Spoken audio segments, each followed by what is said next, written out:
A long time ago, on a comics page far, far away.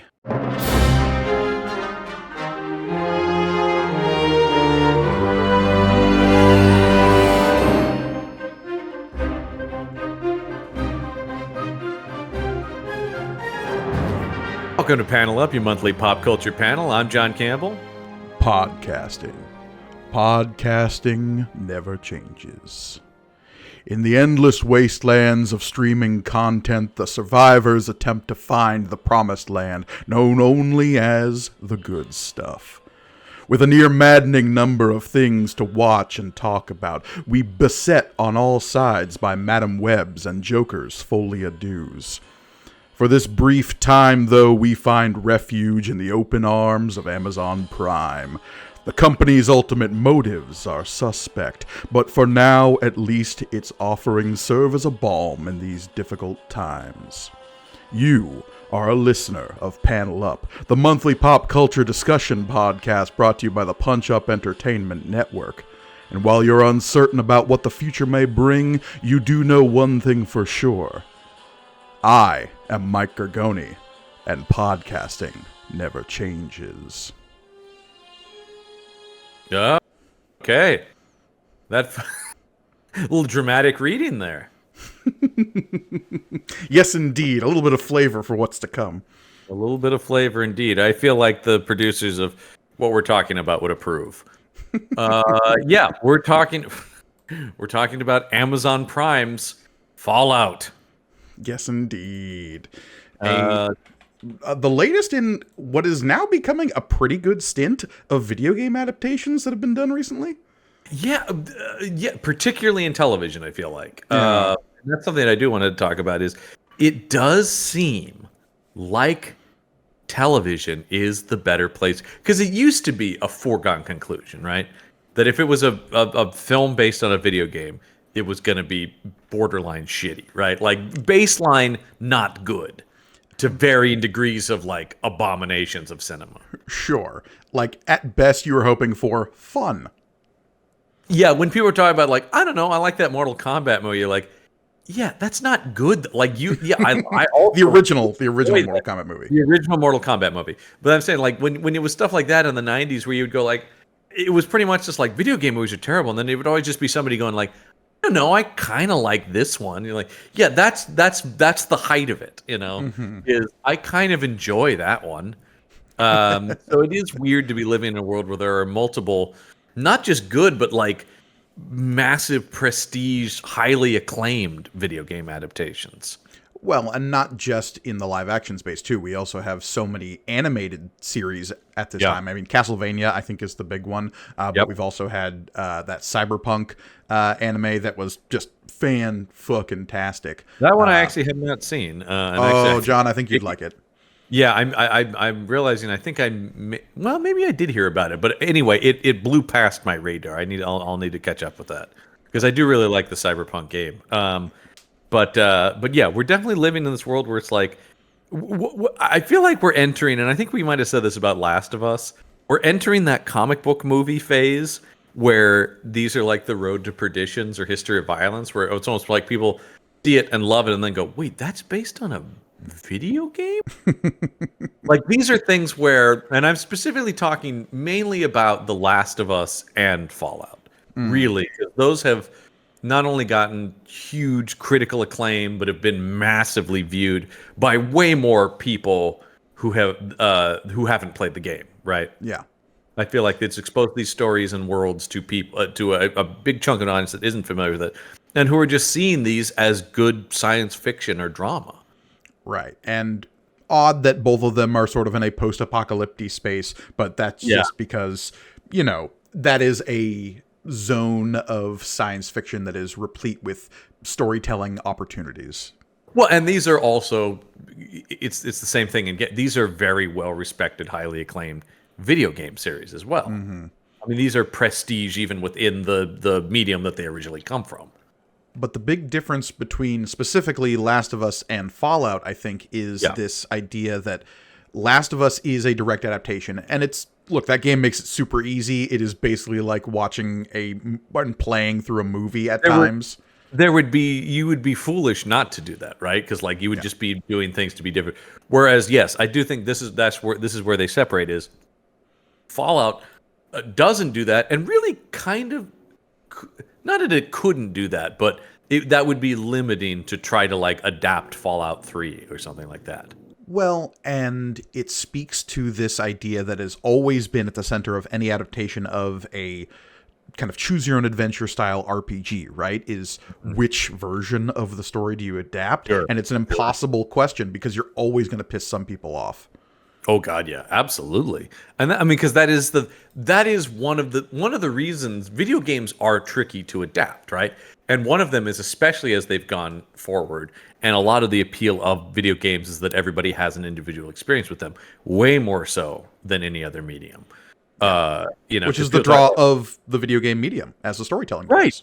Right, exactly. And so film and television can't capture that. It has different skills. This is one of my. If there is, and I think I've said this on here before on one of the other podcasts. If there is one overarching thing across every podcast I do, it is that different mediums have different strengths, and they all have equal amounts of value, but they all do things differently. And so, in the process of adapting them, and I've really seen this over on IP Squad, it does beg this question of like, what is a quote unquote good adaptation of something? And this show has really opened up that door even more to that discussion, right? Well, and I think we've gotten into this when it comes to, especially with Marvel properties, where we've talked about the adaptation process of taking something that is so sprawling. The real successful adaptations are the ones that capture the spirit of the thing, not necessarily the one-to-one story of the thing. Oh, definitely. Right. Yeah, absolutely.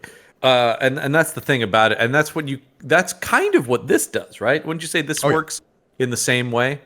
It is attempting to capture a vibe and the world and the setting. And I think that's part of why it's so successful. We'll get into like individual performances and the writing and the people creatives behind it, but it is not attempting to replicate some already tread story through its adaptation. It's trying to get across what drew people to the Fallout games to begin with. And that is like the satire, the black comedy, and the vibe of the setting in general. And I think that's exactly because even the games don't have a consistent story. Each game is its own story set within this larger universe. Right. So, like I said, if you were to try to faithfully adapt the story of Fallout, what would that even be? Would you be doing Fallout 3, Fallout 4? What do you Fallout 1, doing? Fallout 2. Yeah, I mean, exactly. The ones nobody talks about. Well, yeah, there's a reason I jumped to 3 and 4. But well, it's because those were the accessible ones that came to the consoles for the first time. I would like to rep 1 and 2 a little bit because they were PC games I was playing at the time. They're isometric RPGs. Yeah, I never played them. It's not a vitriol, but it was always just like the Fallout, like for a lot of people, came on my radar with 3, of course. I think 2 is... If you're going to go back and play, and I know like isometric RPGs are kind of back in the zeitgeist a little bit with the success of Baldur's Gate 3. So like if you want a game in a similar style to that and just like seep yourself in the Fallout universe, I think Fallout 2, and you can get a bundle of them now on PC for real cheap where it comes with like 1, 2, and there was a couple of side games that also came out. I think that's called the Fallout Classic bundle. That is one of the, I think it is. One of the nice things about today's video game world is there's much more accessibility for older stuff like that. If I want to play something, it is much easier to go find digital copies of them or, and be able to download, I want to play this franchise. And it used to be, it's like, well, you can play the new one and that's it, basically. Yeah. And obviously that's why Fallout 3, New Vegas, and Fallout 4 are so successful and so widely known because they were accessible on current consoles. Right. Yeah, they were readily available. And video games, unlike movies, that's pretty common, right? Like to come in on sequels. I've played many a thing where it's like I've only played, The Witcher 3. Right. I never played The Witcher 2, right? Like a lot of people have that relationship with it. Yeah, and it's one of those things where, and Final Fantasy is the same way.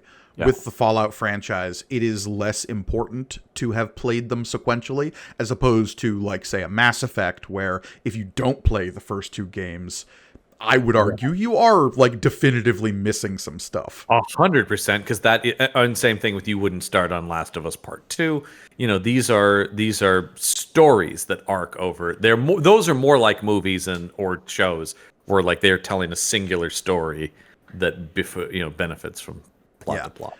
The interesting thing that this show, Fallout by Amazon Prime, does is that it sets itself firmly in the game world as opposed to setting itself as its own separate thing, which is a decision another adaptation, maybe most would argue less successful adaptation, the Halo series did like really definitively right off the bat, which is like, no, we're doing our own thing. We're allowed to make our own story decisions. Sure. This show sets itself kind of apart by making itself a part of the sprawling narrative of the Fallout setting. Yeah, it's additive, right? It's exactly, but the thing, of course, being there, in some defense of the Halo producers, is that's a much bigger, whole bag of worms over there, right? Like that's the thing. Is like because Halo does have, I mean, Halo was just going to be a tricky thing to adapt, in the way that a lot of video games are. And Halo, I think, is very emblematic of video game adaptations because you're attempting to adapt as your main character someone who in the game is a tabula rasa, is a blank slate, and is made so purposefully, as opposed to a Joel from The Last of Us, who is a definitive character despite you controlling his actions. Right. Yes, exactly. And that's the thing that's like that's why I and I'm not saying like the Halo show is amazing, but when some of the complaints I saw about were just like, well, it is a TV show. Once again, we talk about it as a medium. It's like, I don't understand why it's just like, well, because Master Chief has to be a character if he's the main character of a show. Whether or not that was the right choice is up for debate. But once they made the decision to make the show about Master Chief, he has to become a television character with all that entails. That is not my problem with the Halo show. Making Master Chief a character is not my issue with that show. No. I know you like that show more than I do, but like I have other larger issues with that show. Sure. Namely, it's a show called Halo, and we don't get to Halo until the last episode of season 2. Yeah.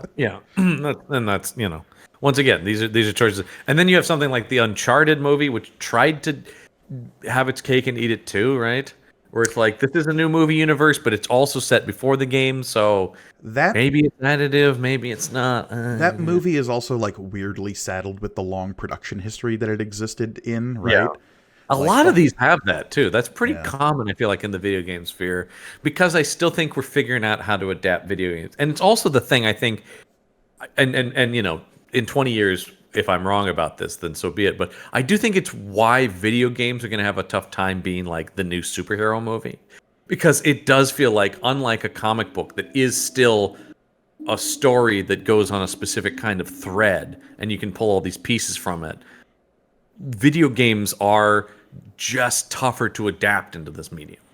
Well, and especially when you're dealing with games that don't have the sort of sprawling narrative conceit of a Fallout. If you're dealing with like a Mario, which is Italian man jump good, like that movie had to make some swings and like figure out what story it was telling, because the story of Mario is Mario jump good save princess. That's it exactly. Or we've talked about the Sonic movies as well, have to do a thing to be movie Sonic, right? Like, right. But no, it's an interesting thing, and I do want to point people towards, if you want a larger discussion of this, I'm a huge fan of Patrick Willems, the film video essayist, and he just did recently an episode about Mario, and it's but using Mario as a specific example of what is an adaptation, what is the point of adapting something between mediums, and jumping out from that, and specifically comparing the 1990s live action Mario movie to the 2020 or whatever Mario movie, and about these two radically different approaches to adaptation. It's a fascinating video. That's if you really want to deep dive into the nerdy, philosophical kind of theory stuff of this. It's great. Well, because we're not here to really do that extensively, obviously. no, So. but one thing we have to talk about, just the nature of adaptation, is you do it because there is iconography that can be latched onto, right? Like, that's why you adapt something as opposed to making something out of whole cloth. Because there have been endless post-apocalyptic, post-nuclear, fighting mutants in the wasteland movies, and this has to set itself apart in some way, and Fallout does that by having this like retro futurist black comedy satire aesthetic.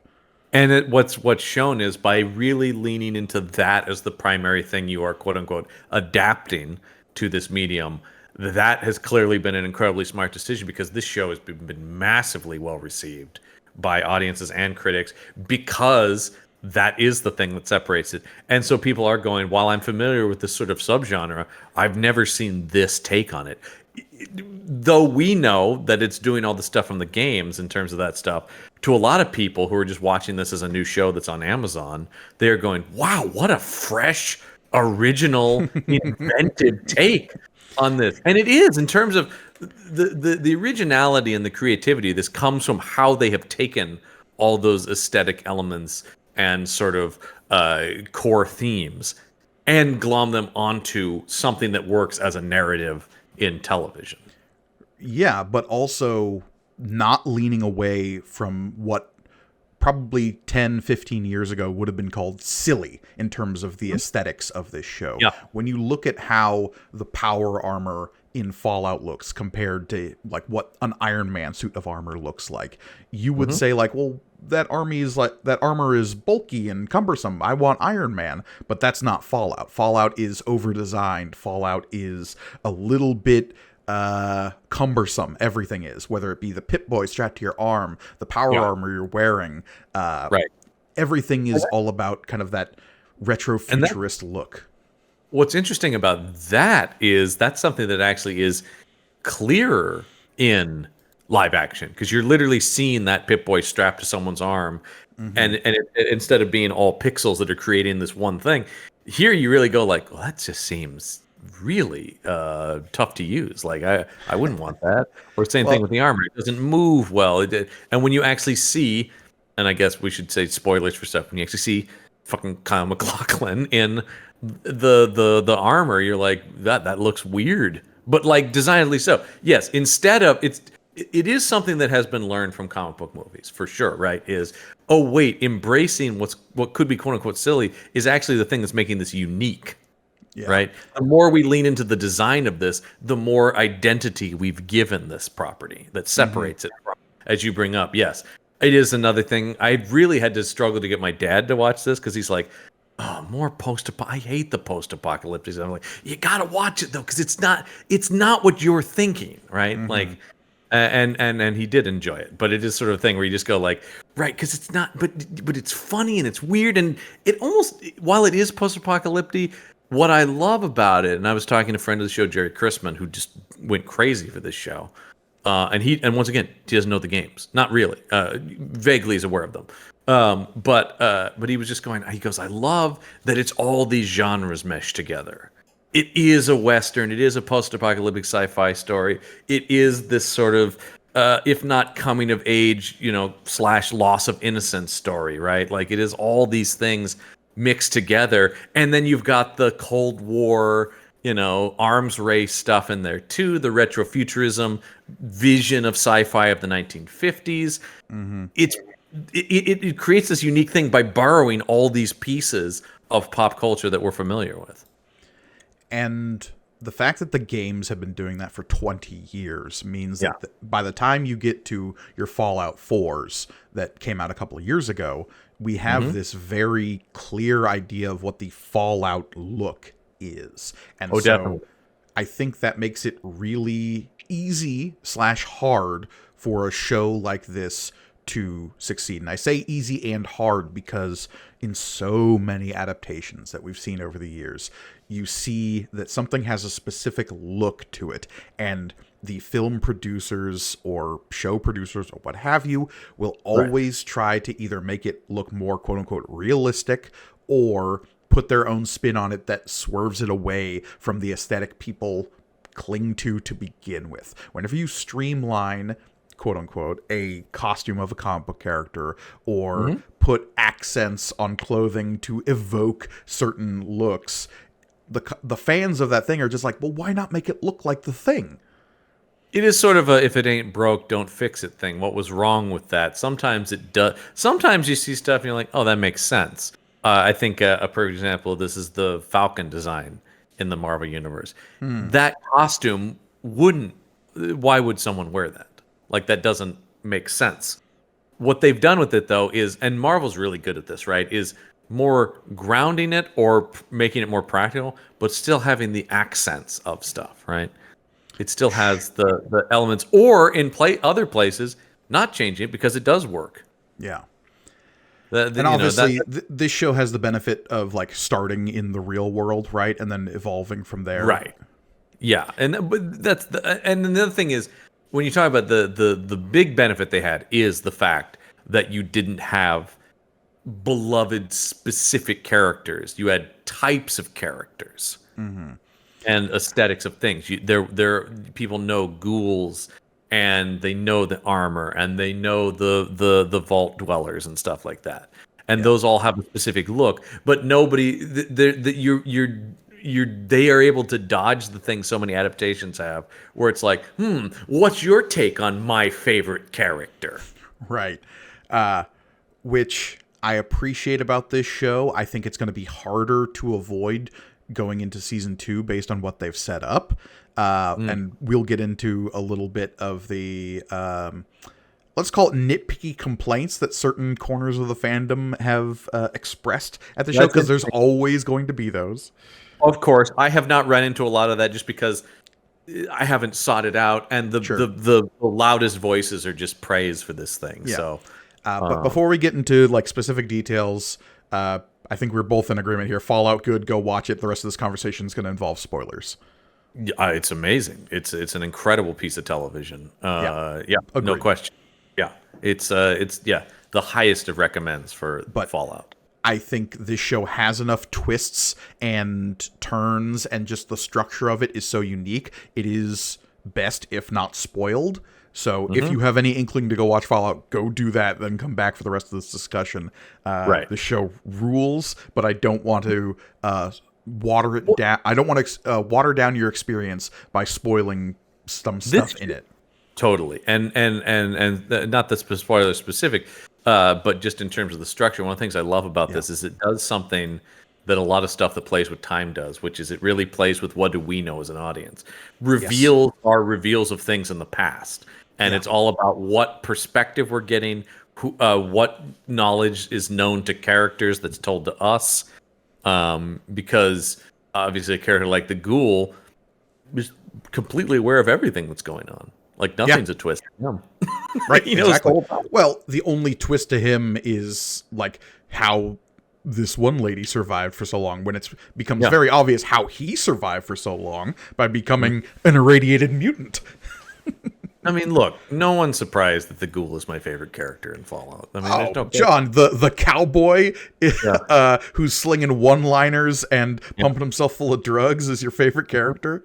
And he's played by who is maybe my favorite actor currently working, Walton Goggins. I mean, really, I struggle to think of a few actors I like more than Walton Goggins, who is a guy who there's so many varieties to the roles he's played, but the consistency, I was talking to somebody about this, the consistency is this guy goes in 100% whatever you give him.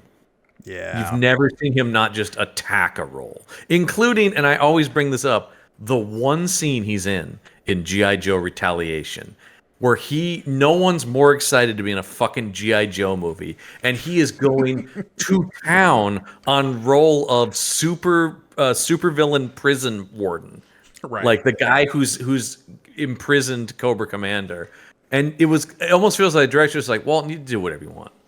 He's great as forgettable nobody villain in Ant-Man and the Wasp, but he's great in it. You know, like I don't even know that character's name. He's just thug guy, but he's great. Wasn't it because he's Buddy? It's something like that, Buddy or Sonny or some ironic Sonny, sort of. Like, yeah, I think it is. Yeah, something where it's like, but like that, it's great, and he's just, that's the thing about it is, and that's Something like this, you have to have actors like that. You Yeah. can't have anybody remotely being like, "What are we doing here?" Everyone has to. The tone of this thing. This is an example of the kind of stuff. I think a lot of stuff we like is like this, where it's like if you're off by even half a click, this whole thing falls apart. Yeah. Everybody has to be. Tone is so specific. Yeah. And even if the actors themselves aren't aware of how they fit into the larger piece, they have to sell themselves as bought into what's going on and the premise of what's going on. And if you miss with any of those, everything else starts to shake.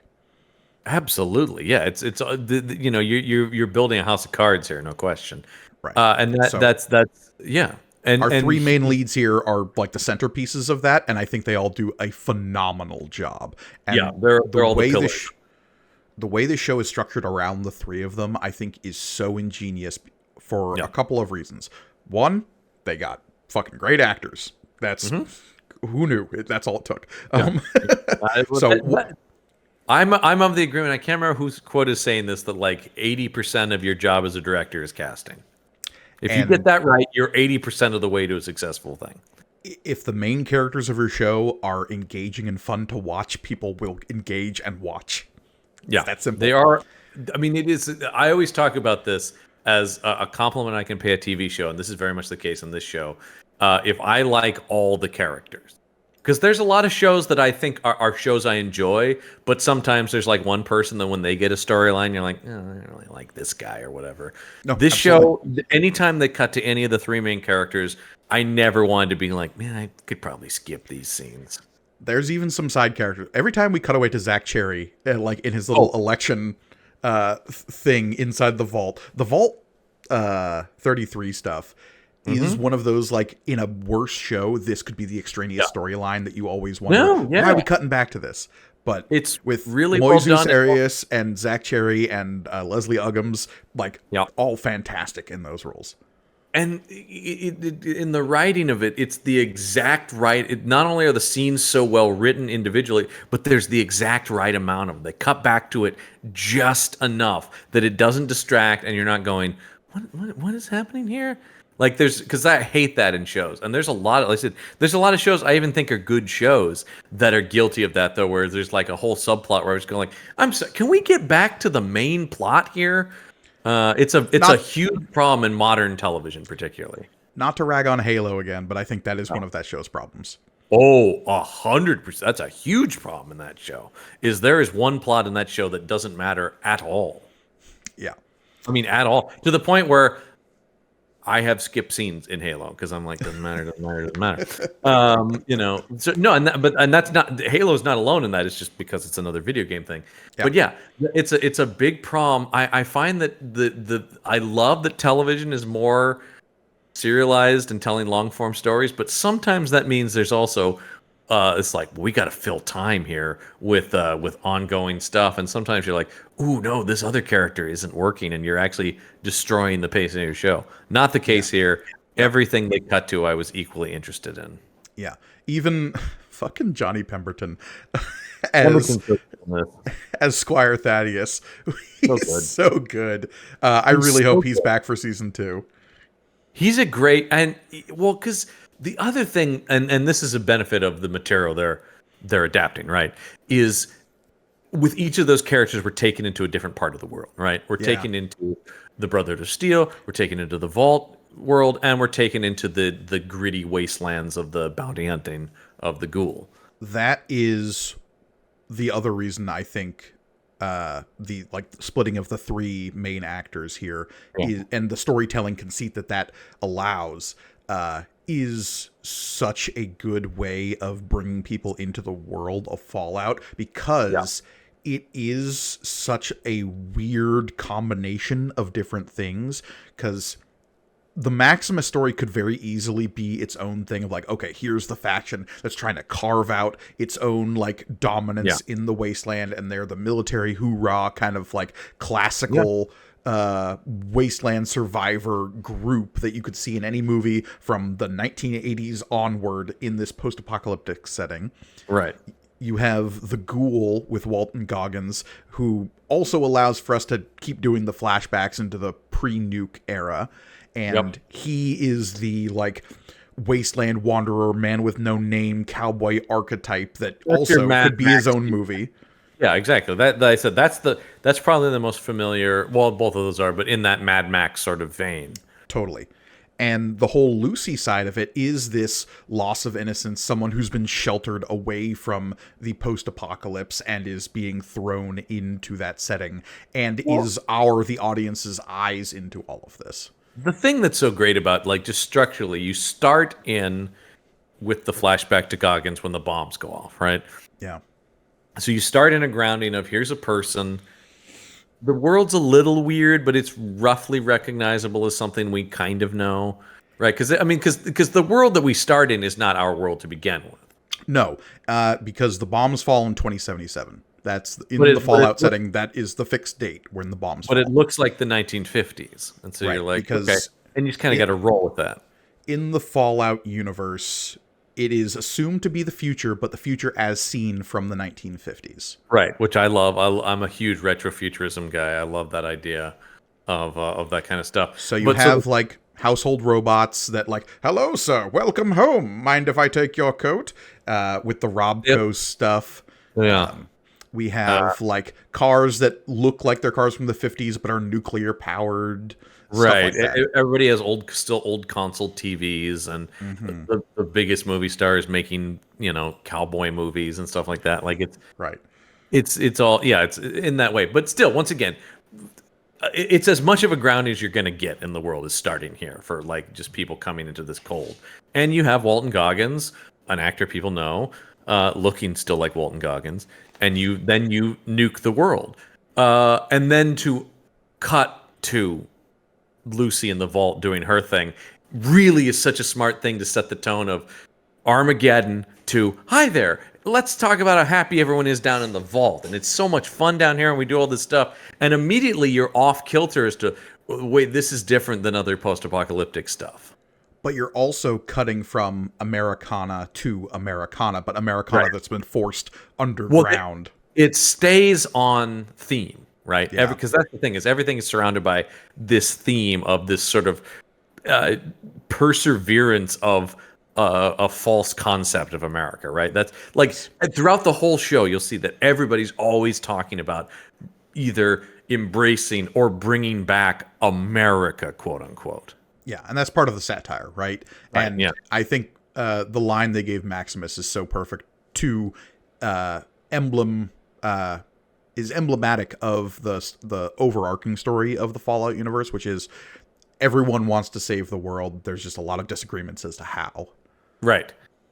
Which will literally, in the final episode, actually see that disagreement be happening in the moment in an actual boardroom where everybody is talking both about how to make profit and, quote unquote, do, Well, and in the boardroom scenes specifically, when you have all the heads of these factions that in the Fallout universe, like you see someone with a little placard in front of him that says Robco, and he's got a mustache and a cigarette. You know that guy's going to become a robot running New Vegas in a few hundred years. Right. You see a fat cat with big MT in front of him, you know that you've like butted heads against the horrible experiments that they conducted inside certain vaults.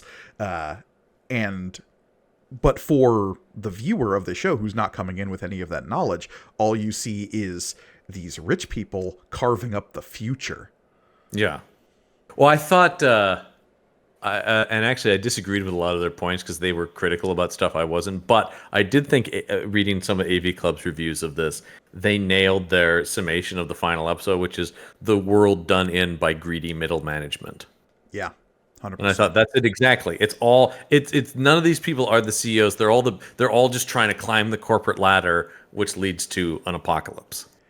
And one of the great ongoing things in the Fallout universe that you run into over and over and over again is you'll have these like evil masterminds trying to conquer the wasteland, whether it be in Fallout New Vegas, you have like Caesar and his Legion. In Fallout 1, you have the Mastermind, who is like trying to create a new species of super mutants. But at the end of the day, the more common story and villain you find is in each of these vaults, someone who had some influence, had an idea about how to make the future better. But those people who had those ideas are small-minded and greedy, and they just wanted a future that looked like what was in their head, not what was realistically good for civilization, if you want to call it that. Right, and we see that with the character of Walton Goggins' wife, right? Which is, she's not, it's a banality of evil kind of thing, right? It's She's not evil. like, she is, but she's not. It's not a thing where it's like, yeah, that's right. We're gonna, whatever. It really is just going like, it's that logic. This is what we used to use on the logical leap to murder over on the Green Mile. It's the logical leap to Armageddon, though, right? Where she's just going like, well, if you map this out and look at the math of it, the best course of action is to nuke everything, right? War never changes. Right, yeah, and you just go like, that's just what we figured out. I've run the numbers on this, and that's the, and it's just sort of for her own justification of what she thinks this is going to be best for everyone is for billions to die. But then It was right really next, best for her, right? I mean, yeah, this secures the future of her family. But then right next to her, you have the other Vault-Tec CEO, whose plan ultimately, is the focal point of Lucy's vault and dominated her destiny, was, what if I just had a bunch of frozen Vault-Tec CEOs populating the planet in the future, and vice presidents and under managers, and the management team is what perpetuates the future. Yeah, which is all just, and once again, it's all these people starting from the all this stuff about like, well, logically, from my perspective, it's my perspective, from my singular perspective, this is what needs to be done. And the same thing happened at Vault 4 when you have like a society built by scientists. What could go wrong? Unhindered by morality that people cast aspersions upon their developments in science. Right. Yeah, just sort of that thing about like, oh, all we have to do is go all in on this. And I think that's a big point in this, right? Is the idea that like there's a singular answer. We're looking for that way. Science, And then the Brotherhood of Steel is like force. There's your answer. The Brotherhood of Steel is such a fun's maybe not the right word. It is the maximalist approach, but in the present, right? As opposed to someone from the past who said, well, clearly, if I go all in on this, this is how we win back the world. The Brotherhood of Steel arises out of a bunch of people saying, no, nobody gets the toys anymore. That will only end in disaster. But by having that mentality, again, they're going all in on a concept, and that is ultimately corrupting. It's the quote I use all the time with Guillermo del Toro. I heard him say once, there's nothing scarier than total conviction. That's the scariest quality a person can have. And that's kind of the thing, is like, nobody's actually talking to anybody. They're just going like, no, listen to me. Yeah. Listen to me, and that's very much the at the center of this, right? It's just like, oh, wait a minute now. And the other thing I love about since we're on the Brotherhood of Steel, that they have this very like, it's a sacred charge, right? They're modeled on knights, and so this whole idea about like, nobody gets the toys, but it's just like, and we shall protect you. We know what's best. We are the chosen ones. We are the ones who act with honor.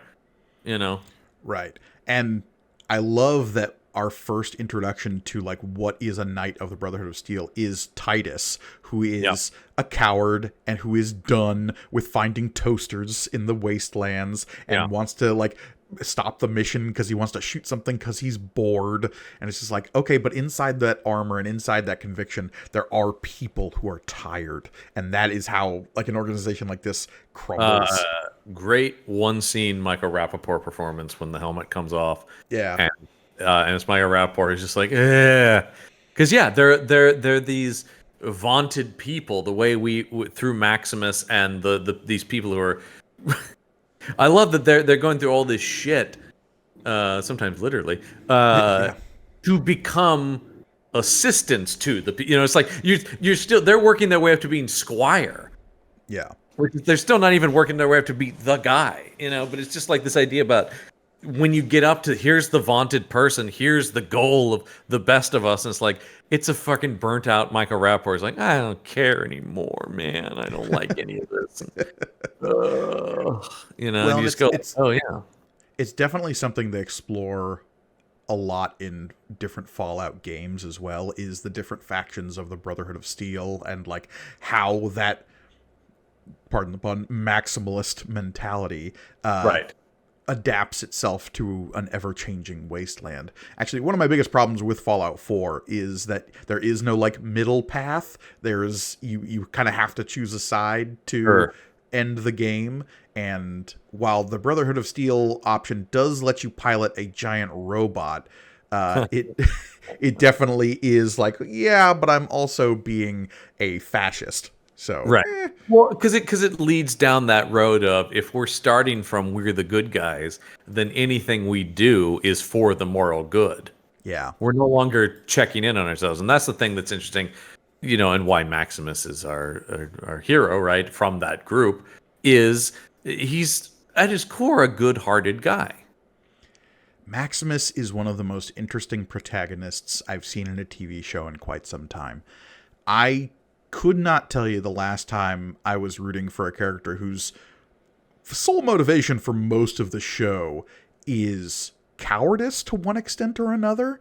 Oh, it's interesting. I thought about this, and I folks, I know, I swear, but this is what Finn's character in Star Wars was supposed to, right? I mean, in a lot of ways, right? He's the representative of that, and through this journey, seeing all these, when you're raised inside of what is this totalitarian regime, and you're built into all the propaganda that comes with, because, the Brotherhood of Steel is a cult. It's a military organization / cult / religious order of sorts. I mean, it's a whole bunch of stuff.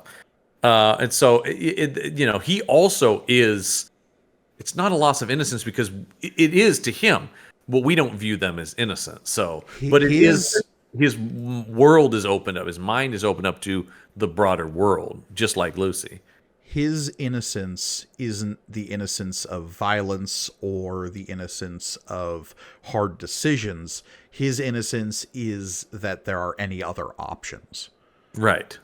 Whereas Lucy's is more about being exposed to violence and hardship, and well, the ghoul is just an agent of destruction. Well, the ghoul is the one who sees through all the bullshit, right? The ghoul is the nihilist. Right? Where he's just like, fuck it, man. They're wrong, they're wrong, they're wrong. Everybody's wrong. So I'm just going to get mine. Yeah. I don't care. I saw a good comparison of him described online. Like, he's the guy who's played through the Fallout game 10 times already and is just trying to skip the cutscenes because he knows that it's all bullshit, and he'll just shoot people to get through the sequence as quickly as possible. And and that's why he's so popular, right? Because we love a character. We love that. I mean, as a culture and as audience members, there is an appeal to that anarchic sort of attitude about like, man, especially now. I think especially now that when it feels like everybody's yelling at you from all sides. In reality, that there is something appealing about the ghoul who's just like, fuck that shit, man. Yeah. And Walton Goggins is just left off the leash in this show to be as Goggins-y as he wants to under all those prosthetics. Which is great because it allows him to build two performances in the same character, right? When you have the flashbacks and stuff like that. So it is him going off the leash as Goggins-y as possible, and then crafting this whole other character who is a guy who is at his core Cooper Howard, right? Isn't that his? His a decent man, right? But a guy who, and I love the line later when they talk about, do you know what fiduciary responsibility is? He goes, I'll play a cowboy in the movies. Of course, I don't know what that is. Like, but that's his attitude, right? Is he's a decent guy who's not dumb, but is just sort of naive to the world and kind of is just like, and the whole thing about like communism. Well, that's bad. That's what I hear. Yeah, You know, it's sort of exactly. like, yeah, he's just sort of a guy. He's a baseline good guy, but he's just sort of pointed in these directions, going like, well, okay, I love my wife, and she says I should be doing this, so okay, you know.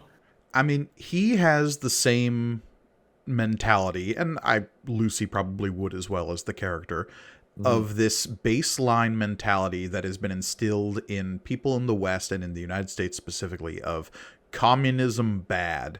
Hmm. Why communism bad? What is communism? Those are deeper questions that nobody is asking because Yeah, communism is bad. I will say, in the defense of people who have that opinion, not a ton of great examples of it over the years. No, look, I'm not saying there isn't, but Communism has had some bad PR. and Yeah, I would argue that communism is always hijacked by people in totalitarian dictatorships, yeah. and like a true communism has never actually occurred.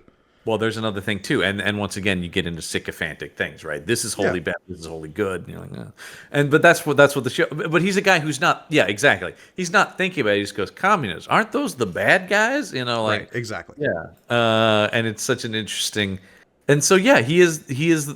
That's why he's so compelling, and why it's so fascinating to think that this guy I'm seeing now becomes this total murdering, you know, he's not even a bad guy. He's just nothing. Like he has no morality of any sort. I mean, it's who bad guy good guy is a sliding scale in the Yeah. wasteland, right? So like Right. to I would say to most other people the ghoul is a bad guy because Of he's course. rolling into town killing to get what he wants, and he doesn't give a shit about anyone he hurts along the way. But he's the and that's the thing that's so interesting. When you meet him, you're like, oh, good God. But the more time you spend with him, you're like, well, yeah, I guess the world kind of told this guy he has to be like this. Yeah, and It's like, that's what? Yeah, why well, I really, really liked the resolution between the Maximus lying to Lucy about his identity thing throughout. That was a built up tension really early on in the show. And in a worse show, I think it could very easily have been oh, he lied to me, he betrayed me. I was I really worried it was going to go there when that scene started. Yeah. And the fact that the writers of this show are smart enough to turn around and have Lucy go like, I just threw acid in an innocent man's face. You've lived up here your whole life, and I've only been here 3 days, and I'm already doing this. I can't Right. imagine what you've had to go through. And so it's like if you pull that out to 200 years or whatever, you get the ghoul who's just continually at every turn made decisions to survive that have made him a quote unquote bad guy, Yeah. right? Because and now he knows, don't trust anybody, shoot people the second there's even the inclination that they're going to betray me. And you eventually go like, well, shit, I probably would also become this guy. How could you Yeah. not? But I think And it that's a makes strength of Ella Purnell's yeah. performance in this show as Lucy, that she's backed up by the writing to make Lucy this incredibly empathetic character in a world without empathy. And I think I know why she's really kind of the hero of the show, is Oh yeah. she does represent the flexibility other characters don't have. She does, while she's naive and horrified initially, she does come to survive and actually do pretty well in the wastelands. And it is that moment of I threw acid in a guy's face. Like she's not broken by it. She's sort of starting to roll with it, but is not losing her humanity either, though. And that's why, that's the thing that I think is going to be really fascinating with the way they leave it, with her being paired up with the pure nihilism and anarchy of the ghoul. Yeah, and I'm so glad this has already been renewed for a second season because I mean, it the speaks to how successful it was that they instantly renewed it. but just like where the plot has left off is like Maximus getting everything he's wanted, but at what cost? And then Lucy and the ghoul as this weird team up that they've already sort of had when he was dragging her around, but like that as a more cooperative relationship is so Yeah. fascinating. But I am super curious. Do you know the plot of Fallout 1 at all? No, I really don't know much about Fallout's 1 or 2. Okay. In Fallout 1, you are, in most of the Fallout games, you're a vault dweller, right? I think, Yeah. like, there's a couple of exceptions, like New Vegas, but other than that, mostly Right. you start as a vault dweller or something Makes sense. vault dweller You adjacent. start from some grounding in a world and then enter the chaos Yeah. of the wasteland. Actually, you're not a vault dweller in Fallout 2. I just remembered you're the descendant of the vault dweller from 1. But Okay. in Fallout 1, you leave your vault because the water chip broke, which is they reference in this show of like, oh, the water chip broke. What does the water Right. chip do? It gives us water. Yeah. And again, speaks to the naivete of the vault dwellers of just like, well, we don't Well, I actually love- understand how all of this works. That moment when the guy's trying to pump water, it's nothing but sand. She goes, "Why don't you just put water in it?" Oh, you got any? Yeah. But in Fallout 1, you go on this adventure to find the water chip, you come back, and the vault dweller at the end of that game is told, the wasteland has changed you too much, you can't come back inside. What that place does to people would infect the vault and the society we've built there. And there's definitely a lot of inklings in that show. I mean, and we've seen where the vault, of course, obviously, then with this whole revealing of the vaults aren't the pure good that they present themselves as, too. But yeah, I mean, in the Fallout universe on a whole, like there's somewhere over 100 vaults. I think we've gotten up to like 113 is the highest number we've seen thus far in the games. Okay. And the vast majority of them are horrific, weird experiments run by Vault-Tec and other companies to be like, Right. well, what if we did this? Well, how would society react? Right. I mean, because that's what you get is, yes, they are basically, labs to run tests, essentially, right? And all of them, Yeah. to some extent, is a some sort of social experiment. There are some what are called control vaults, which are just people trying to survive. There's the great moment when Goggins' wife is like, "We got to make sure we end up in one of the good vaults." And his response of like, what do you mean by that? Yeah. Yeah. I also love the breaking point for that guy was like, "What do you mean there's no fucking dogs in the vaults?" Like, Who That's just decided? yeah, who just like that? That's where he just like, and he says it a few times throughout those episodes. And he's just like, "No dogs," and it's just like that's the first thing was, well, that just doesn't make sense. Like, I just can't. Somebody said that. And then it leads like, well, why? And what would be the? Okay, now hold on. Now wait a minute. It's like that. It's just the thing that's scratching, and it's just, and suddenly that starts to unravel the whole thing. Yeah. Well, because love that inherent decision of depriving humanity of animal companionship is like Yeah. the first little bead of just like, well, no, that's bad. Something Yeah. about that is bad, even if logically it makes sense. And again, this like banality of evil that starts to creep in with Vault-Tec, that Well, 'cause sets off Coop The as first just like, time, and it retroactively works as the first quote unquote good thing that we see the ghoul do is save that dog bring the dog back to life. the fact that the ghoul consistently saves dog meat throughout the show is what endears him to the audience. Otherwise, he's a monster. Right, that's exactly because, but it speaks to, and I think that's key because it does speak to this guy who's nihilistic and doesn't give a shit and will kill at the drop of a hat, but he does see the innocence in dogs, which implies there's some moral code to this guy. Even if we don't fully see it, there's something that is making him care that thing stays alive. Okay. Then I think that is so key, and like I said, it makes you like him because I think it's the first thing where it's like, okay, there's still some shred of humanity left in this guy. Yeah, even if it is like actively fading as we see him desperately trying to stop himself from going feral. Right? Yeah. It's good stuff. It's really there's a lot of nuance in here, right? To it. That's the thing I think that's so great about this too. It's very broad in, like you're talking about, the satire and the dark humor stuff, but it's also very smart and subtle in places too, and has there's a lot of depth to every character in it. I mean, we gotta give it up to, like, obviously a lot of people went into creating this show, but there's a couple of writers who are credited on every episode. Chaz Hawkins, Geneva Robertson Dworet? I don't know how to say that last name. Yeah. And Graham Wagner are credited Yeah. with every episode. And Graham Wagner is like credited as one of the series creators as well. And, I mean, the big one, the guy out there who's sort of the face of the show and a lot of the press is Jonathan Nolan as well, who directed the first 3 episodes, I think. Something like that, yeah. And really, from what I gather, kind of shepherded the project along. So it's but there's sort of the sense. He lends a certain like name cachet to it, right? Like you have a Nolan behind something, and people are gonna let it go with a minimum of interference because that's like a guaranteed stamp of quality. And he brought this over in his overall deal with Amazon. This is under that umbrella as well. So, and Jonathan Nolan is always he's the nerd of the two, I sort of feel like. He's the guy who likes all this stuff. He's the guy who actually likes Batman comics, right? Like stuff like that, where it's like, so I do think, and he did Westworld as well, which I mean, a lot of this cachet he has is from Westworld, a show that I like in all the press for this. He's like, I will finish.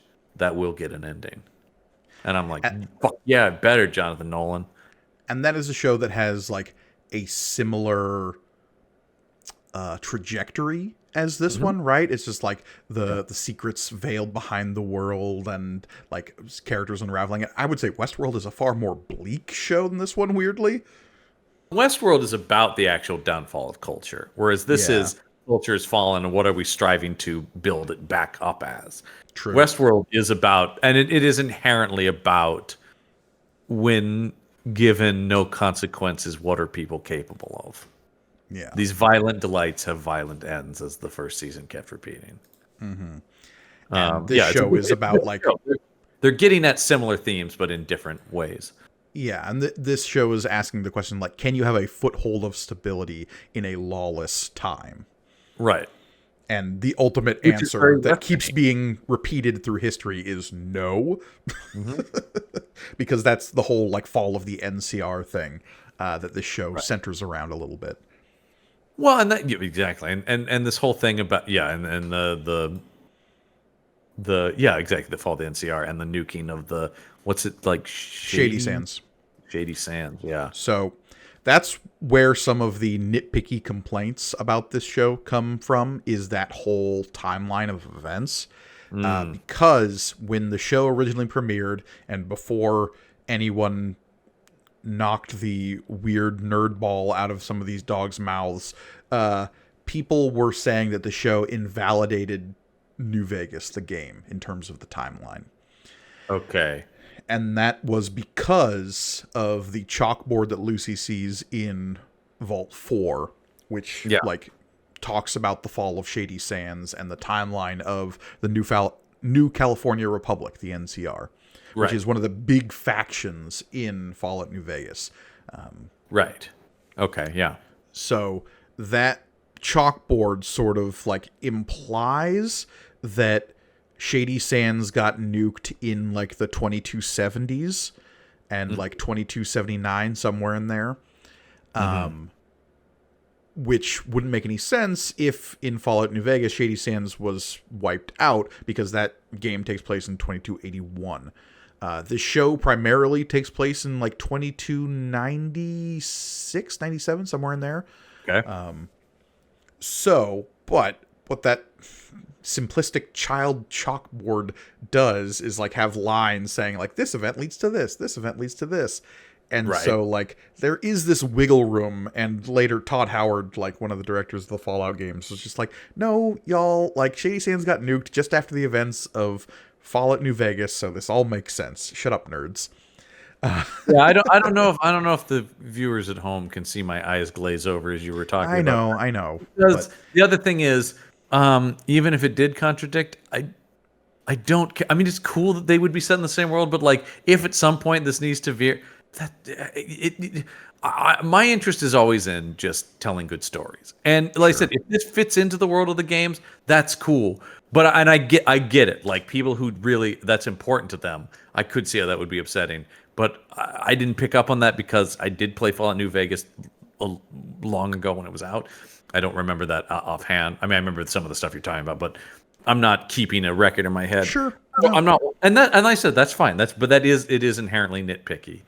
Yeah, and it is by its very nature, angry nerds being like, you're invalidating the thing I love, when ultimately, no, because the thing you love still exists. No one's erasing it. Kind of where I was going for that. Whatever this show does or doesn't do that connects to the games, it will never change the fact that you can fire up that game right now and play it. Yeah, exactly. You know, I do think I love that there's so much attention to continuity now, because obviously as nerds we've been obsessed with that stuff forever. But at the same time, there is always a part of me that's like, yeah, but if it's really good, does it matter? Like, the show is so good. It's like, I guess you can.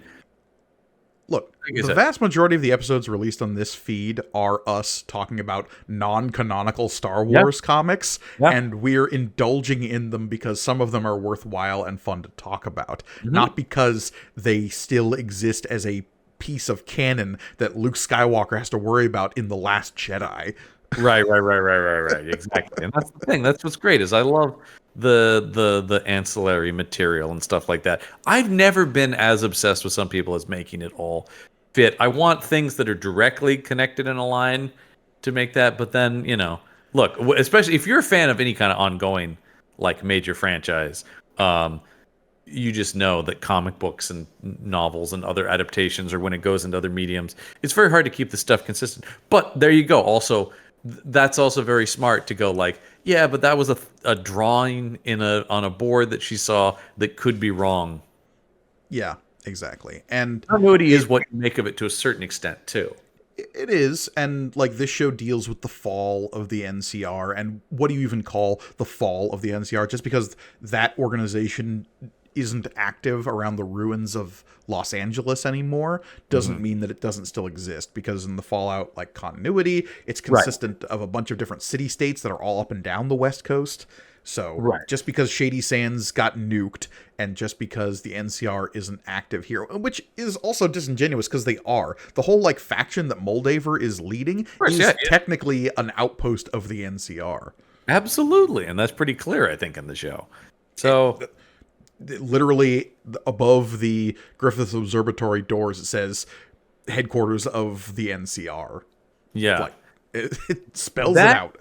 That turn that she was the person running the supposedly the communist meeting was like, okay, that had been set up. It's the Kyle MacLachlan reveal, right? That's the big, like, what?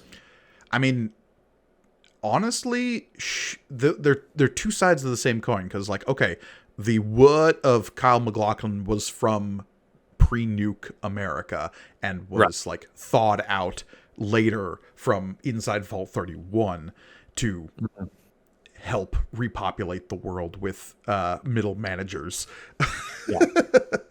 When they showed de-aged Kyle MacLachlan in that scene with Walton Goggins, I was like, oh, what?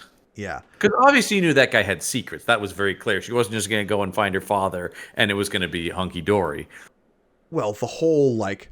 And I mean, okie dokie. As a fan of the Fallout games, you always are suspicious of anything happening in a vault. So the minute we're introduced to that whole society and the whole, like, 3-card Monty they're playing between the 3 vaults, already my brain's ticking going, okay, what's the deal here? It's also just... that's so true to the genre, right? I mean, science fiction, any kind of like seemingly great society at the beginning of a science fiction story, you're like, there's a thing here. This is going to at least be revealed to not be as it seems, if not actively, like, completely sinister. So at every turn, but I didn't know how far it was going to go, and that reveal that he is this guy that they've been seeding in all the flashbacks. Of like, oh, there's this young guy who really wants to meet you. I did not think, well, maybe that's Kyle MacLachlan. Yeah, no. Though, the interesting between that character and Moldaver, we now know, like, the full continuity of the McLean patriarch and, like, how he got into the future. How Moldaver got into the future is still a mystery. Right, yeah. Because she's not an undead, mutant like the ghoul is. There's plenty of ways that people can preserve themselves with, like, weird mad science in the Fallout universe. Like, the show, as those reveals start to happen more and more, you're like, okay, I just have to accept this is mildly normal in this world. Like it, or it is at least very possible for people to still be around hundreds of years Totally. later. It's the nature of it. It made the whole Norm storyline, Lucy's brother who stayed behind in the vault, another one that became very compelling very quickly because he's the one unraveling the like sinister nature of vault tech in real time. He's having a similar loss of innocence sort of storyline, but his is all contained within the vault. And it is, from the inside, oh God, I'm part of the society. Although I like right from the beginning of the introduction of that character, he's definitely the one who's like, I don't know if this is... He doesn't really think like things are sinister, but he's like, I'm not happy. Everyone else seems so fucking happy down here, and I'm not thrilled. I like that his like top of line on his CV is lack of motivation. I'm like, oh, me. Yeah. I know. I did think about like I would be this guy where it's like, it seems like no matter what job you get sent to, you hate it. It's like, yep. I don't think I would like it down there, man. None of this seems fun. But the moment he starts tugging on the threads of some kind of conspiracy, he's all in. Right, because he is like, there was a reason I wasn't vibing with this whole area. Okay, yeah. This makes sense, and everybody else is wrong to be way in on this. It's great. He's great. I loved his whole storyline. And yes, and Zach Cherry, who I love on Severance as well. He's wonderful on Severance. Zach Cherry is one of those character actors you see pop up and stuff from time to time. I think people would probably recognize him most from Spider-Man Homecoming. He's the guy that's like, do a flip, Spider-Man. Yeah. He's great in that. And he pops in. He's just he's one of those recognizable character actors. I've seen him on a bunch of stuff. But like I said, he has a huge role on Severance where he's amazing. Which also sort of deals in a similar vibe of this, of sort of sci-fi corporate evil, but in a much subtler, way. What's the company name in Severance? Lumen. Yeah, they're like Vault-Tec, Lumen, Aperture Science. Like they all kind of fit into a similar, like vaguely evil corporate milieu. Right. Yeah, it is just this sort of thing about like. They're all like don't ask questions kind of places, right? Mm-hmm. And anytime anybody starts asking questions, they're like, shut up already. But I loved his whole arc in this of being like, I want to be in charge. Oh, it's him and who plays Reg? Rodrigo Guzzi. That guy had maybe the biggest laugh in the whole series for me is when he doesn't vote for himself as.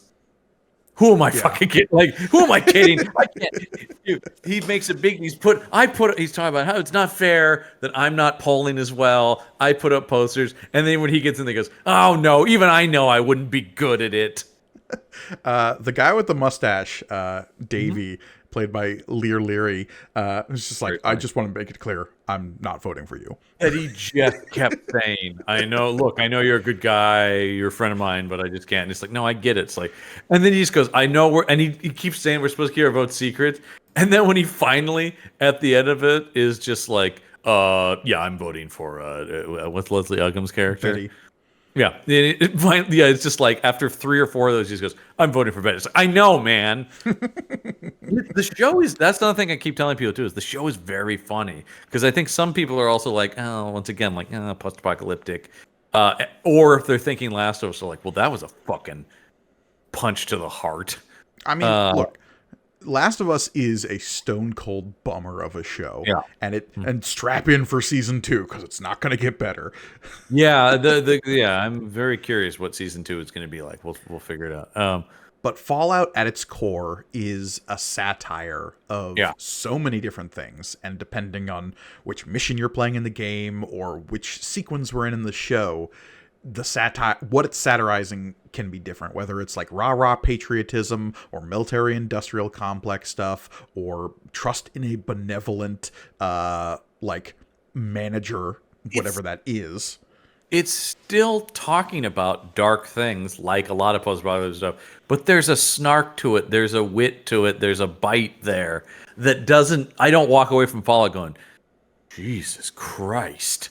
It's more like it's just like, oh man. It's like when you talk about politics, some people, and this is more the attitude I have, where you do start to go on like a, can you fucking believe that? I don't know. Like that seems to be the attitude of follows. Like, look at this shit. That's what people are doing, man. I don't know what to tell you. It's ridiculous. I agree, but like you gotta laugh. Is almost kind of the attitude of Fallout. It's so ridiculous and obviously crooked. You gotta laugh. Yeah. And the fact that the big MacGuffin for this season was just a severed head that people Michael Emerson's severed head. that people had to pass back and forth over the course of the season And was just like baseline. This is our joke, is everyone's after a severed head. It's absurd. And you as an audience even start to be like, well, yeah, you got to get the head. Like you start to dissociate it being a human head. A rotten, by the whole thing about like every time you see it's more rotten. And I want to talk to Michael Emerson about, you're in one episode, but you're also like throughout the whole show. And Michael Emerson was on Person of Interest, which was another show created by Jonathan Nolan. So, it makes sense. And he's great, of course, in one episode. Price is Right rules. How many casts of his head do you think they made? Oh, there's a good question. I'm going to say 5. Yeah, it's probably in that vein. Because you also, you think about like they have to do the different variations of it and stuff like that. Yeah, somewhere in the 5 to 10 range. I don't think it gets much more than 10, but yeah. Yeah. It's great though. So I'm sure the vast majority of his work on this show was done sitting in a makeup chair, his head covered in plaster with hoses coming out of his nostrils. I wonder if they still do it that way or if we're scanning now. Oh, you're probably right. Well, that's a little disappointing for me because I like the idea of somebody just sitting in a plaster cast of their entire head. I don't know, but I think more and more now we're getting scans of people. That's probably scans in a 3D print will do. You don't have to have people sitting for 5 hours with straws in their nose. That's one of those where I'm not sure I'm romantic about the old way of doing stuff in that scenario. I just think it's funny. I just think for the comedy. We could do it easier, but isn't it funnier if we do it like this? There's a good attitude. No, that's great. That's the thing though. Throughout this whole show, there's so many great little characters played by mostly comedians. Once again, speaking to the tone of it, whether it's John Daly's totally unhinged performance as the snake oil salesman, so good, absolutely bonkersville performance. But that moment when he's gonna kill himself. And then Johnny Pemberton comes up. He's like, "Oh, hey, how you doing, man? Like, you want to buy something? Oh shit, a customer." And he goes back to not wanting to kill himself. Like, it's great. One of the joys of the Fallout games, and it was so emblematic. The funniest bit for me in this show is when the ghoul has that line of "There's one cardinal rule of the wasteland: is you're always going to be distracted by bullshit." Yeah. And it's so true in the games as well. It's like there's always some little nook or cranny in the games that you stumble across and some weirdo is there and you now have to solve their problems or resolve a situation that you stumble across. And I love Fred Armisen as the DJ. He's playing. You'd be surprised how many people complain about all this fiddle music. Yeah. Yeah, but you can't hear the mids. That's not them. There it is. Johnny Pemberton's going like, "Oh no, yeah, now I hear it. Can you believe Johnny Pemberton's 42? He is one of those guys. I remember that from some other thing he did where it came up that he's older than you think he is, and so I've always known he's always had that look because he still looks like he's just out of high school. Like, because obviously so fucking funny on Superstore, so funny up there. So there's one of the funniest scenes in the first Ant-Man when he just wants whatever's hot and fresh at Baskin Robbins. Oh yeah. Can I get like a ice cream, spicy mustard? Dude, it's like a hamburger and fries. Yeah, I don't know. Yeah, I'll just take whatever is hot and fresh. You must have been I can't remember. You must have been a Son of Zorn fan, right? Oh yeah. Son of Zorn was so much fun. That show was aimed right at us. With his animated legs. Yeah. Yes. Because for those check that show had no chance on network television. Way too weird. But the idea of a He-Man type cartoon character having fathered a child with a human woman in the real world, and then coming back to be in that kid's life. Oh man, that's the So kind of good. weird shit that only we would watch. Well, and it helped that like Tim Meadows was in every episode as Well, Tim Meadows. I mean, it was great because it was him and Tim Meadows and Cheryl Hines, and then Sudeikis as the voice of the He-Man characters. Very funny, super super weird. Way too weird for the American public. yeah, only got 13 episodes, and probably rightfully so. That's about what I thought. Yeah, that was like, how did this Adult Swim show end up on fucking Fox? You know, way too weird. Somebody had a development deal, and Yep. that is contractually they were obligated to make it. Had to be right. So yeah, but I love that, and yeah, just everybody that props up in this thing. Look, is there a thing in the world that's not improved by the presence of Matt Berry? I mean, I can't. There is nothing that couldn't use more Matt Berry. And hearing him as the voice of the robot was great. And then even better when we see him and he's the burnout sitcom star who sold his voice and character. I love that idea that the robot is him as his character from the sitcom. Mr. Handy, yeah. Yeah. The Mr. Handy robots have been a presence in Fallout since Fallout 3, and maybe the earlier ones. It's never The not robot funny to butler hear. is always funny. And in this, it's very funny to hear that pleasant voice going, "I'm going to take your organs out." You know, I will now be disappointed in future Fallout games when it's not If Matt they don't Berry get again. Matt Because Berry, Matt Berry was not the voice of the Mr. Handy no, robots in any of the games. but he should be. But he's perfect. Yes. Yeah. He just, that guy makes me. There was an episode, one of the last episodes of Curb Your Enthusiasm this season, he was in, and there's a whole thing where his whole plot is that he's a sitcom director who wants Larry to read his memoir. And so you get these scenes where Larry is reading the book, but they have Matt Berry in Larry's head doing the, "I remember when I was collecting Herman's head, and we were talking about this joke." And it's just like, once again, I wished he recorded that whole actual audiobook. It was so funny. And the funniest thing is that he ended the book with, "And that's a wrap." Just this idiot guy who Larry hates. I mean, and it's hilarious. He's just that guy. Just he shows up and he just makes me laugh. And I did read some review that's like, I don't care what the circumstances is. Somebody just needs to get more of him and Walton Goggins and stuff together. It doesn't matter. I don't care what it is, but just those two guys' energy bouncing off of each other is great. Yeah, they only shared one scene in this show, but it was. I mean, all of the past Walton Goggins scenes are great. When Matt Berry showed up, I was just like, "Oh, okay. Well, look, why don't you just throw a real slow pitch at me show?" Yes. Yeah,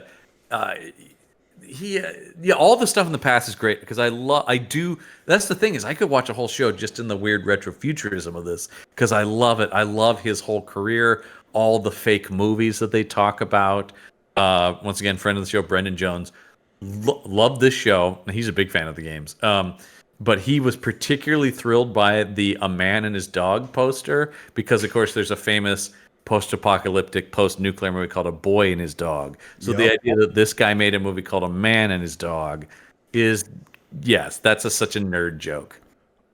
Never assume that the little like background posters and nods in this show aren't 100% intentional. At least like maybe they're not direct references to something from the games, but they're references to the genre or the tropes they're pulling on. Like it's all a piece here. Well, and it's so smartly put together.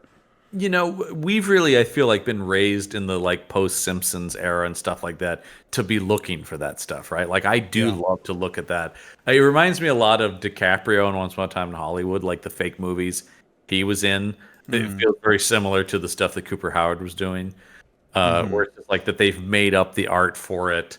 And I love the whole thing about, which is very, once again, if you know film kind of stuff that they want him to kill the guy at the end of the movie, and he's like, I don't really do that. They're like, yeah, but westerns are getting darker. Could be like, oh yeah, we're entering the 60s when they were the 60s kind of era where they're deconstructing the hero myth in this future retro. It's great. All that stuff. I was just like, I love it. Well, and like his whole relationship with the Native American actor who is like, oh, that scene at the bar is so good. We talk. You brought so much depth to that role. That's one of your finest pieces of work. yeah, no, and it plays into the whole like Red Scare thing of Hollywood from the 50s and 60s as well. Like it does such a good job. The Vault-Tec infomercial thing that he does. Now, I may play a hero in movies, but you're a hero in real life. Like, it's just that totally phony. He's in a suit with the cigarette and the slicked hair. Hello, everybody. You know, it's like, it's so good. And it really makes I'm looking forward to watching the show a second time because like there's so much of that stuff that plays after the fact. Like there's the whole refusal of him in the first episode to doing the thumbs up because he's just like, well, with the current climate and all, I would feel really uncomfortable doing that. It's like clearly some shit happened. Yeah. The way that transitions into the image we know from the games of the Vault-Tec guy with the thumbs up, and that it was Walton Goggins, and then it just clearly over the years became more cartoonized until it just became that guy. Yeah. So good. No, it's very good. The charting the evolution of Vault-Tec propaganda is something this show does subtly in the background that I very much enjoyed as like a details nerd. This is also something the show can do, is put more like dealing in this seeing the beginnings of Vault-Tec and stuff like that, right? Is something that a video game can do, but a show just it has the time to do it because it doesn't have to get to parts where you play it. So that's where I talk about this is also additive, where you're like, oh, so now if you play the games, when you see that image, you're like, oh, is that Walton Goggins? Is that where this came from? That's the thing that's cool, is because it's once again using the strength of your medium to go like, we can do long flashbacks that have information in them that might bore in a video game. I mean, you know, absolutely. And quite frankly, before this show, the only time we'd really spent before the bombs fell in a Fallout game was the beginning of Fallout 4.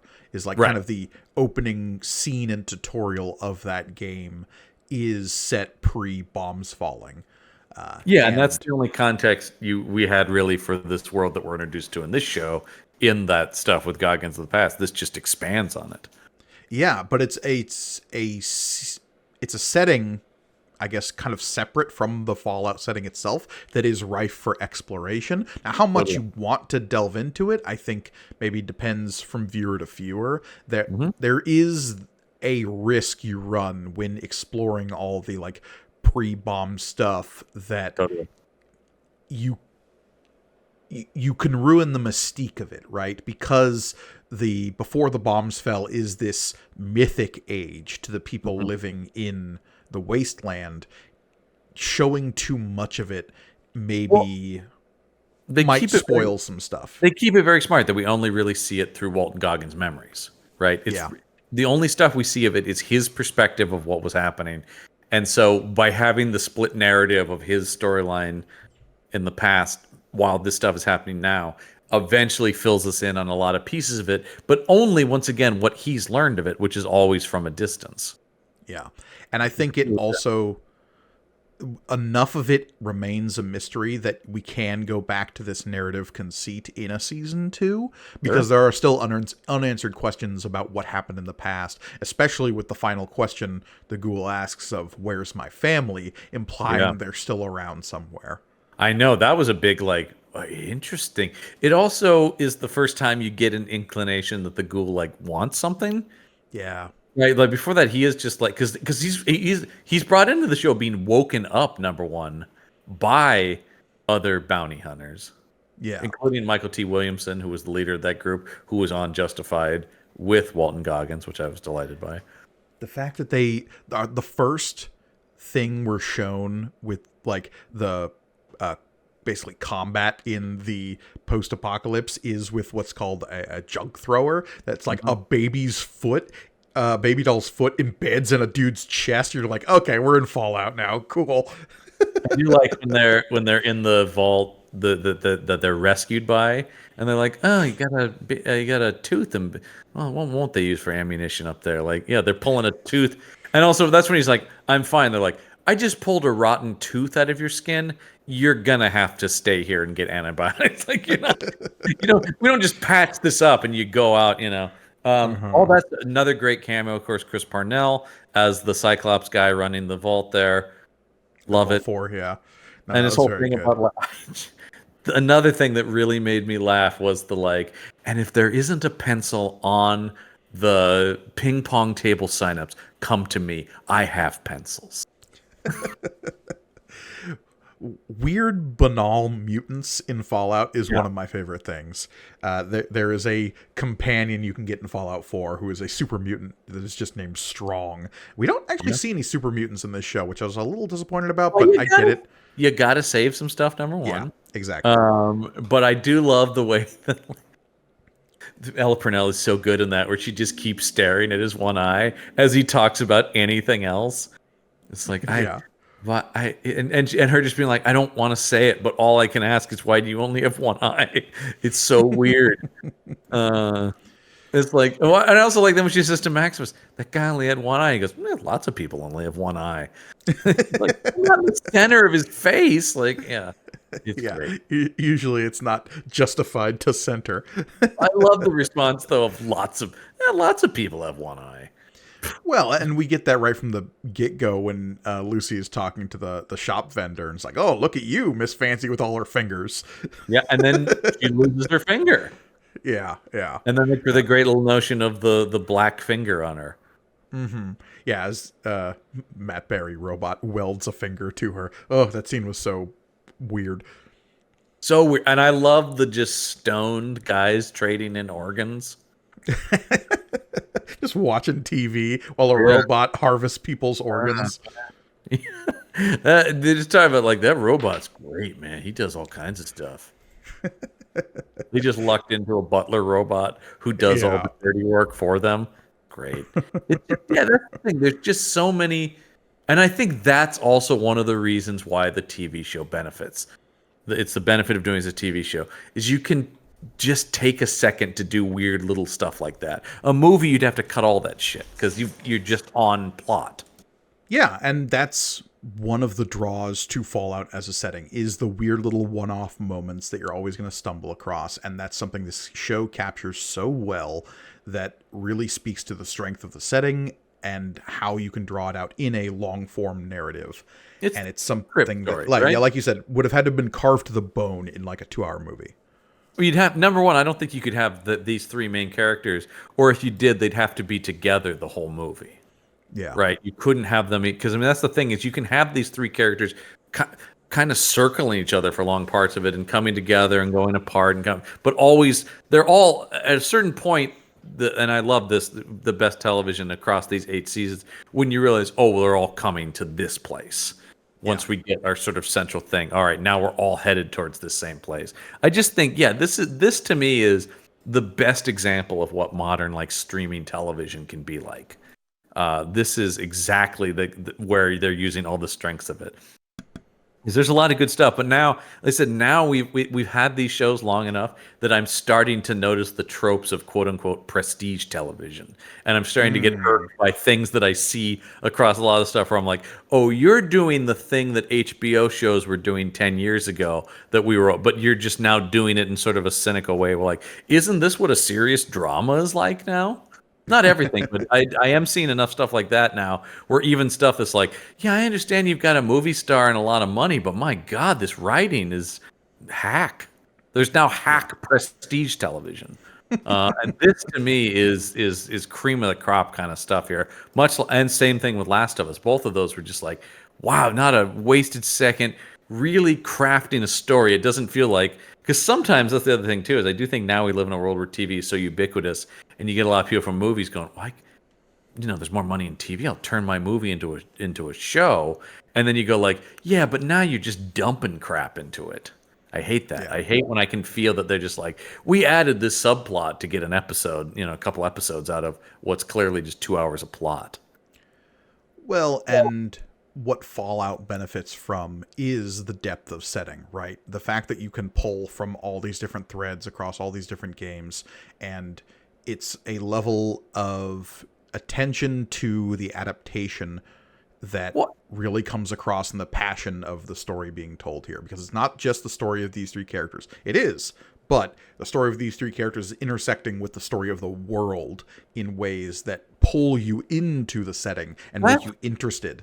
That's one of the things that really worked about it as science fiction too. And obviously, I mean, a lot of this we're saying is true about the games. And it's when I say all this stuff, it's the thing where they talk about where they're capturing the strength of the games and moving it to another medium, which is what makes it a great adaptation. But yeah, it's the way that the world and the characters always flow together. You're learning about both. There was never any point where I'm like, all right, well now this is just world building or whatever. It's all every flashback thing progresses either the ghoul or the world in some way.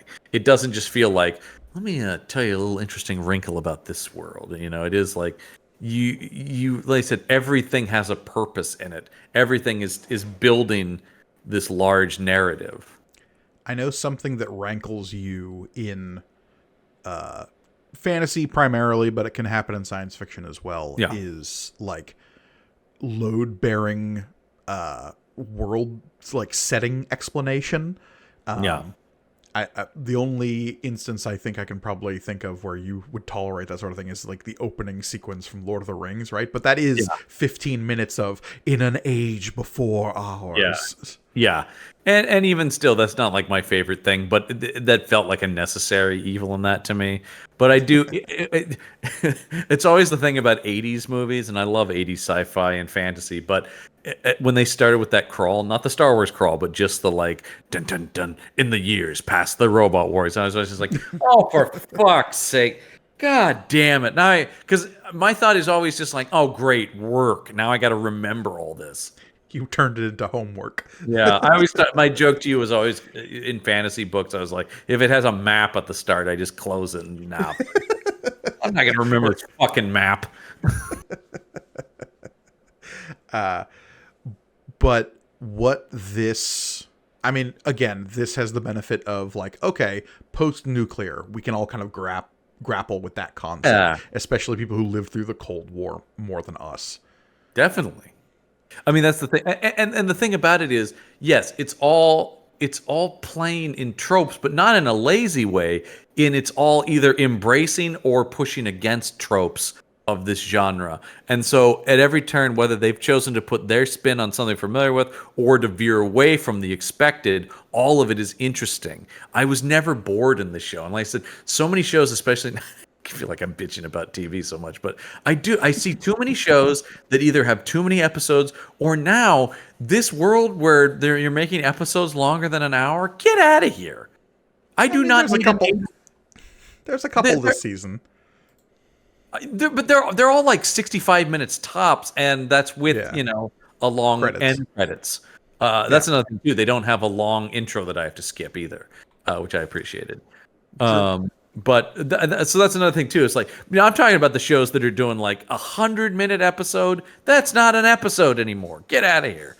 I will say though, nothing makes me happier than when I look at the run times of a show and I'm like, oh yes, 40-minute episode. And this thing I think is all over the place, which is another sign of quality to me, because that means it's like, oh, they're not. It doesn't feel like they're pushing. They can make a 40-minute episode. They can make 65-minute episode. They really are just telling as long as the chapters need to be. And that's the key, right? Is chapters, is knowing that there is a sequence of events and knowing that within that slice of an episode, whatever you decide it to be, is telling a cohesive story with that episode. There might be a cliffhanger at the end. There might be dangling plot threads that continue on through the season, but that episode is telling a sequence of events that need to be contained within that period of time. That's sort of been where we're headed in television now. Is there was this total rejection of episodic storytelling, and now a thing about like, oh, maybe there isn't one approach to this. because this show does each episode is its own episode while building a separate story. And I feel like a lot of the best television I'm seeing now is doing that. Yes, where it is telling each episode has a distinct identity while also building a whole thing. And I feel like that we're reaching like the best of television when you're able to do stuff like that. Well, and the best shows always do that. They're episodic because it's a TV show and Right. you have episodes, but having an ongoing story keeps you invested. Like, It's a thing that I mean, and actually, I've liked everything Marvel Television has made, but apparently that's the new mandate over at Marvel TV is to be more television-like, as opposed to literally taking the approach which they were for a while, which is like, great, okay, it's a 6-hour movie, write a 6-hour movie, and we'll carve it up. and look, I will say that I will go and just watch an episode of She-Hulk sometimes because it's super easy to do that. And Yeah. that show is a lot of fun. And like the Daredevil episode is one I could just leap into with no other context and watch a fun superhero romp for 32 minutes. Sure. And I think what you'll see there is maybe a mix of stuff, like this, where it's like some will be more episodic than others, some will be more ongoing. Once again, it's much like this show. The idea that there's a dogmatic approach to any of this is just do whatever it needs to tell your story, man. Yeah. But what I get irked by is when it feels like there's a mandate. We've got to make it this long. We've got to do this many episodes. I love when I see a show do like a random number of episodes. It's like, why are there 9 episodes in this season?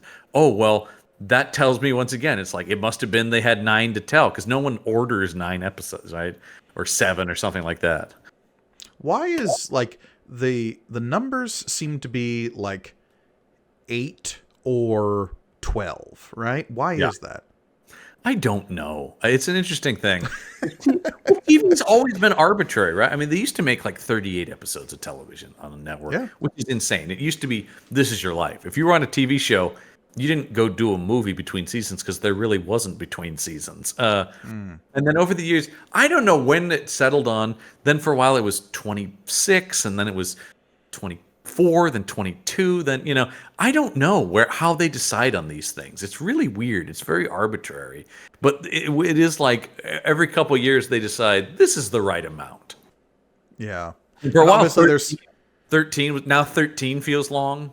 Yeah, there was always, at least with the Marvel shows, there's like a minute count they're going for. Like, okay, it's 6 hours, and however that chops up, that's how many episodes it'll be. Whether it's like hour-long episodes or 30-minute episodes, it's still going to be 6 hours in complete length. Right. Or thereabouts. Remember we used to think the British were crazy because, like, why do they only make 6 episodes of a show? Because that's all they needed, and it was great. Yeah. Well, it is interesting that actually, like, a lot of the stuff we're doing in prestige streaming is just what the British have been doing with network TV for decades. Yeah. It's always like, why is their stuff better? It's like, oh, because they were really like focused. I will say, I still watch a lot of British stuff because I do love, like, oh, you're gonna tell me a mystery in 4 episodes? Awesome. Yeah. Like, that's so great. Give me 4 episodes, in, out, got it, A to B story, love it. Yeah. I need more of that in America. Well, look, it seems like it bounces back and forth. It depends on which show you're watching, and which streaming service is made some arbitrary decision. I gotta say, actually, Amazon, I like a lot of stuff on Amazon, mainly because they adapt all the books I read into shows. Well, look, and Yeah. say what you will about Amazon, the large corporate entity that is I'm about as talking close about as purely as an entertainment creation platform. sure. Like, yeah, we can say like the ironic thing about Fallout being on Yeah. Amazon is that Amazon is maybe the closest thing we have to Vault Tech right now. Yeah, I mean it's an interesting dichotomy that has been there from day one, right? In film Yeah. and television, is the amount of money you need to create these things inherently creates a separation between the artists who make them and the people who fund them, and that's just I don't know, you just accept it. But yes, I do think they have had a pretty decent commitment to quality as a content platform. Sure. I mean, look, I know it's not something we'll necessarily talk about on this show because I think you'd probably hate it, but I really enjoyed Has Been Hotel quite a bit, that animated musical show they did a little while ago. I don't even know what that is. That's amazing. Yeah, it's maybe a little too whimsical for you. It's about a hotel being run in hell. It's very fun. Sure.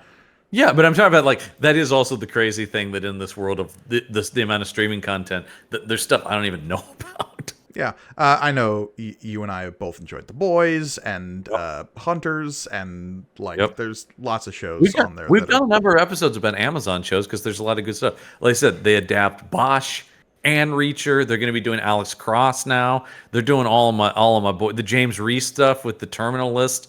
Invincible. Invincible is great. I haven't watched Gen V. Have you watched Gen V?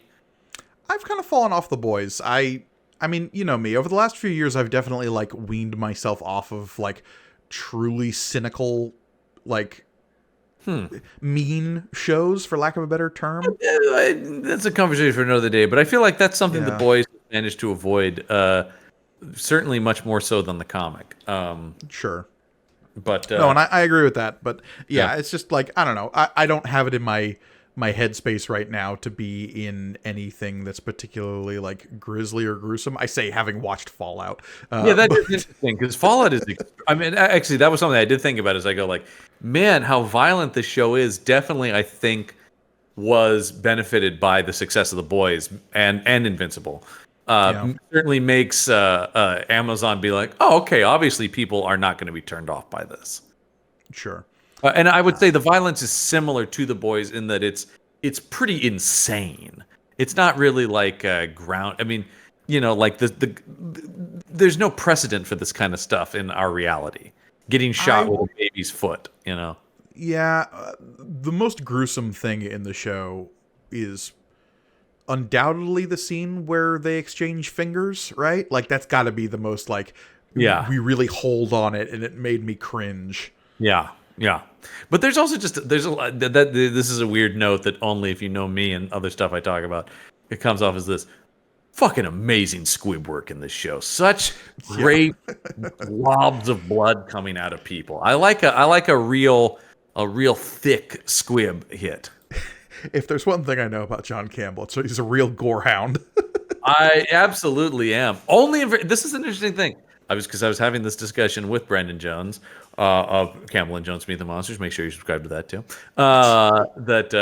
Always selling. Always be branding.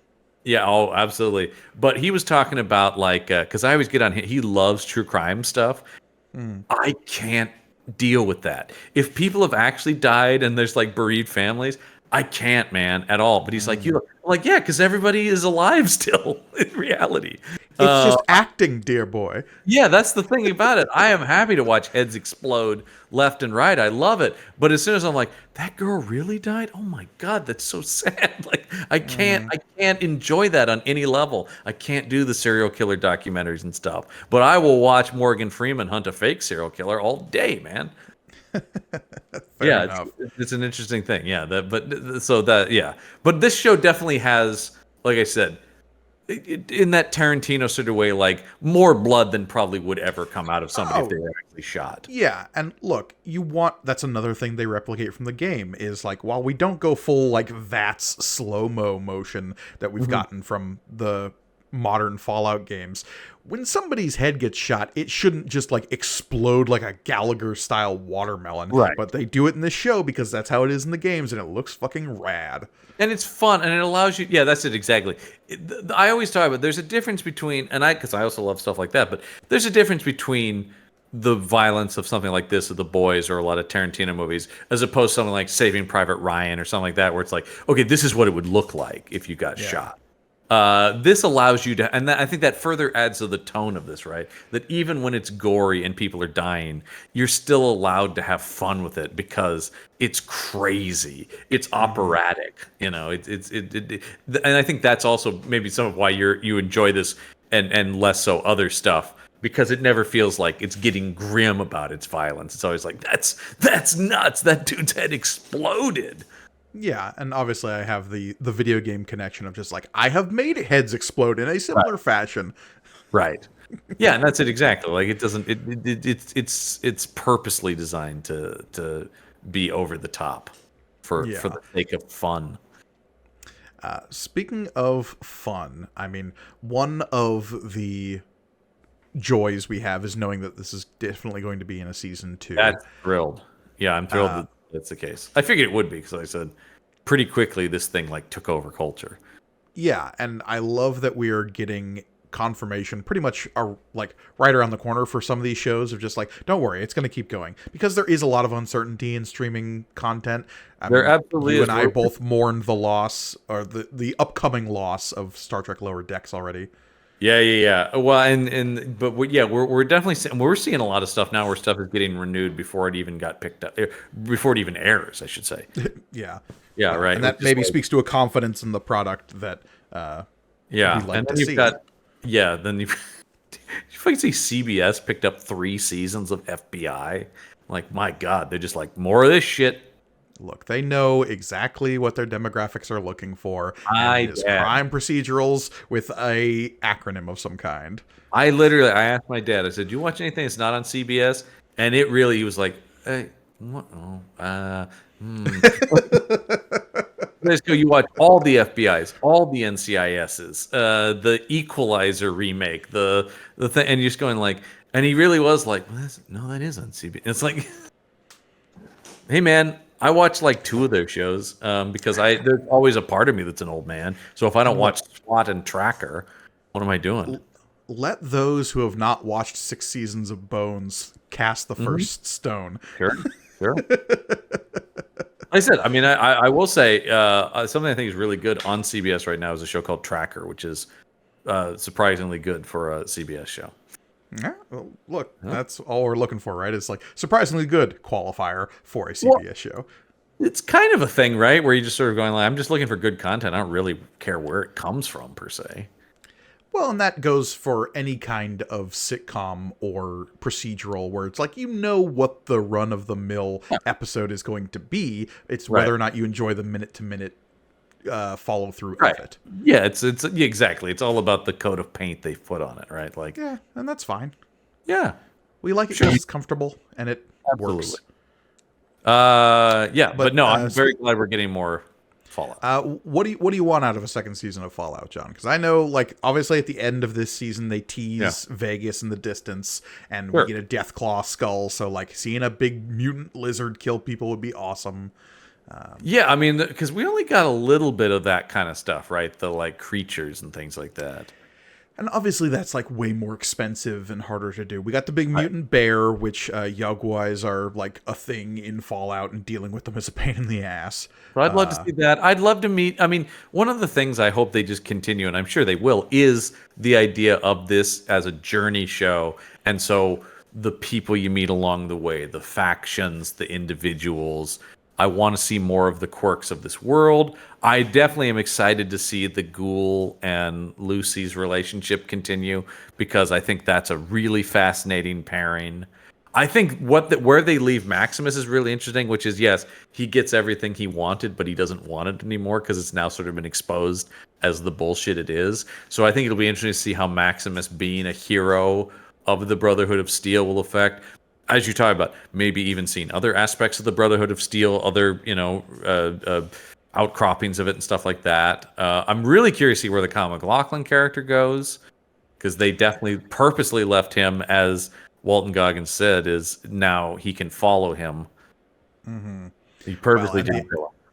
The idea that they're heading to Vegas means they're going to be maybe confronting the whole, like, nitpicky nature of the fandom, at least from the get-go, when we see New Vegas in its glory or ruin, depending on how, because that's the thing about some of the other Fallout games. They can remove themselves from the stories of the previous games by being set in a completely different location, because this show is set in the surroundings of Fallout New Vegas, whether it be the Mojave Desert or Vegas itself or LA and some of the Californian stuff.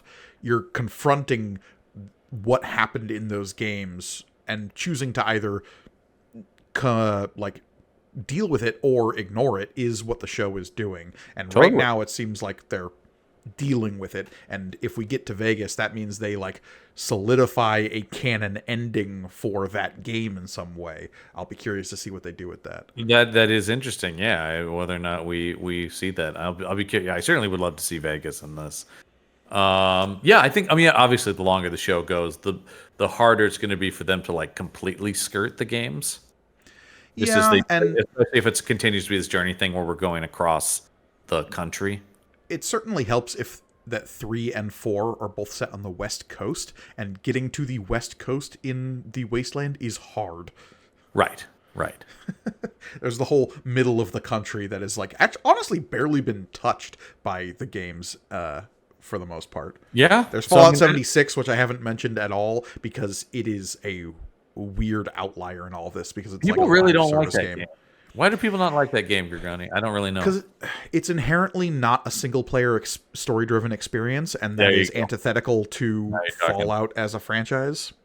That makes sense. Okay. I thought because I never played it, and that would explain probably why I didn't play it because I don't And- really and play for that kind of stuff. They changed that with like patches, so now the game is like more functional, but it's still sort of like Destiny light in terms of how the game functions.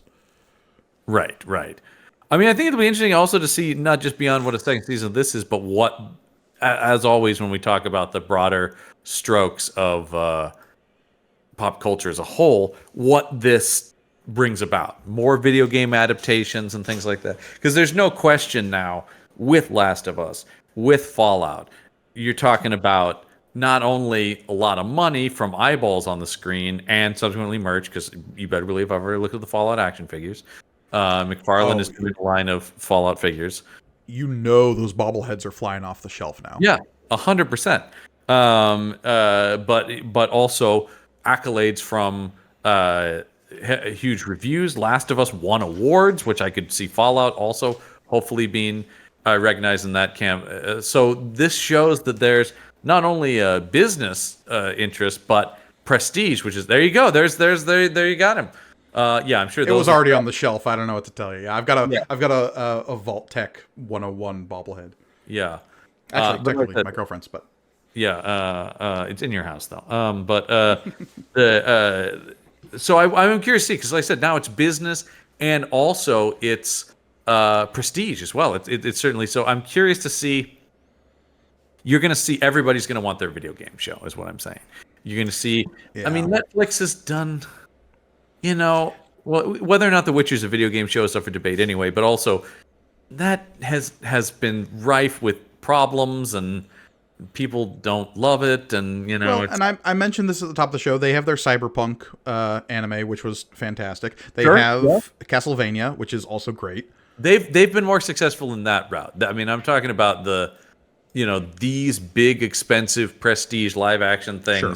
that could win. Once again, I think the big thing here, because one of the big things they chase is the awards. That's a big thing in streaming and cable is being able to show off that hardware. Those trophies, man. Well, it legitimizes them in ways that I find confusing and upsetting, but it ultimately is what society has agreed on as it's a Yeah. good show when it has a golden statue. That's it exactly, and you see that all the time where it's like HBO winner of 300 Emmy awards or whatever it is, right? You're just talking about. Yeah. We've got. I mean, literally, if you go to the Apple TV app, they have like check out our Emmy-winning shows. Here's a whole category of just the shows we've made that have won Emmys. So I do think that's a big part of it. If that's the case, what Yeah. is the video game or video game franchise that you want to see adapted Ooh, by that I one of want these to shows? see. If they're like looking to snap up properties that are like Yeah. A, could be successful adaptations, and B, Right. haven't been touched yet. Ooh, that's a good one. That's a tough one. I mean, because you get it, they're all tricky, right? Like I'm thinking about Yeah. like what would a Mass Effect show even look like? And right? that's the first one off the top of my head is Mass Effect Yeah. because it's one of my favorite game franchises. I love it so much. Look Yeah, yeah. forward to not to drop too much of like what we're planning for the future, but here Yeah. on the YouTube channel, if you're watching us over here on YouTube, planning on doing some video game content in the near future. Mass Effect is right at the top of the list in terms of Totally. games we want to explore doing Yeah. like Let's Plays of. Mass Effect is great. There was a while back. I did hear Hulu was developing a Hitman show a while back, which I think could be cool. I think Hitman And would we've work seen, better as a show than the movies. yeah, the movies aren't great. No, no. The first one's not great. The second one is horrible. Stay tuned for that over on the IP Squad, though. We'll talk about all that shit over there because we're doing a video game season at some point on that show. But yeah, I mean, like I said, Mass Effect feels like a big one, and I think somebody does have the rights to it. I don't know who it is. There is a Mass Effect. I believe it is a show in active development right now. Yeah, and I want to this say it is. Beat that up, obviously. Yeah, and it feels like you got to hit while the iron is hot there. Yeah, because I mean, I think you're going to see everything, and we're going to. What that means is maybe we'll get another good one, but more likely we're going to see 5 terrible ones, right? Like, I mean, that's probably the nature of these things. Is when you try to copy the success as opposed to this doesn't really feel like it's trying to cash in on anything. This really feels like it was made by people passionate about making a show. My concern is always where it's just like, oh, video games are hot now, let's make a video game show. And you're like, well, yeah, but you don't really have a take on it. I mean, just the other day I saw that they're making the Monopoly movie because of the success of Barbie. And you're like, that's so stupid. Like, what is a Monopoly movie? Because I mean, the other thing is too is a lot of the most. I mean, it is you mentioned Mario Brothers stuff like that. A lot of it too is also a lot of video games aren't narrative driven, or the opposite route. We also talk about the success of something like Baldur's Gate 3 is like, well, you can't adapt that because it's not a. It's a narrative, but not in the same on the rails way that a movie or a TV show is. Well, and here's the thing. If someone says, hey, Baldur's Gate 3, my argument would be like, yeah, they just did that. It's called Honor Among Thieves. They did it last year. Well, there's also that too, which we have talked about. A lot of the most successful stuff is stuff that echoes video games in some way, right? Like, or stylistically, or I mean, we've talked about like the Jumanji movies or Free Guy, things like that are acknowledging video games as an art form, but aren't necessarily adapting video games. Yeah. Well, and in Baldur's Gate's case specifically, that is a video game adaptation of a tabletop role-playing game. Right. The setting they use in Baldur's Gate 3 is the same setting from the D&D movie. They take place in the same world. Right, exactly. But studio execs don't know that. Exactly. I mean, yeah, I think it's just a thing about. I'm trying to think of even what other video game. There aren't a ton. I mean, I know Amazon is developing a Tomb Raider show. Sure, that could be good. I mean, the one I always point to that just seems like such a layup and like so easy is Splinter Cell. Splinter Cell, yeah, because that's one that you don't even have to talk about. I think a lot of the best ones are things like the reason things like Last of Us or Fallout have worked is you don't have to sell them as video game shows. Yeah. There's genres. So Splinter Cell would just be like, do you want to see a cool spy show? Yeah. Like, I mean, you get the three-eyed goggles. Like, that's really what you need. I think that has been key to success of a lot of, and that is why I think, I mean, and actually, I don't think it's a bad movie by any means, and it was fairly successful. It's like something like Uncharted made sense, right? Because you go like, oh, adventure movie, got it. It's like an Indiana Jones kind of thing. But once again, whether you know that's a game or not doesn't really matter. I think where you really get in trouble with stuff like the Doom movie, where you're like, and we're gonna do some of it in first person. You're like, that's just because the video game does. There's no reason for it. The trickiest one for me that is begging for an adaptation, but there's so much danger in trying to get to the popular bits first is God of War. The recent God of War games are so vaunted for the depth of their story and the character work done there, but they're so reliant on a zeitgeist knowledge of God of War as this over-the-top violent berserk game of the mid-2000s. Yeah. That is the storytelling conceit of the old man Kratos story they're telling in those games. That it would be... I don't know how you would adapt that. Maybe doing it in like 2 timelines, so you have like young and old Kratos at the same time. Oh, that's a good idea. Actually, that could totally work. And then you could cast a big name older actor as old Kratos and maybe a lesser known younger actor.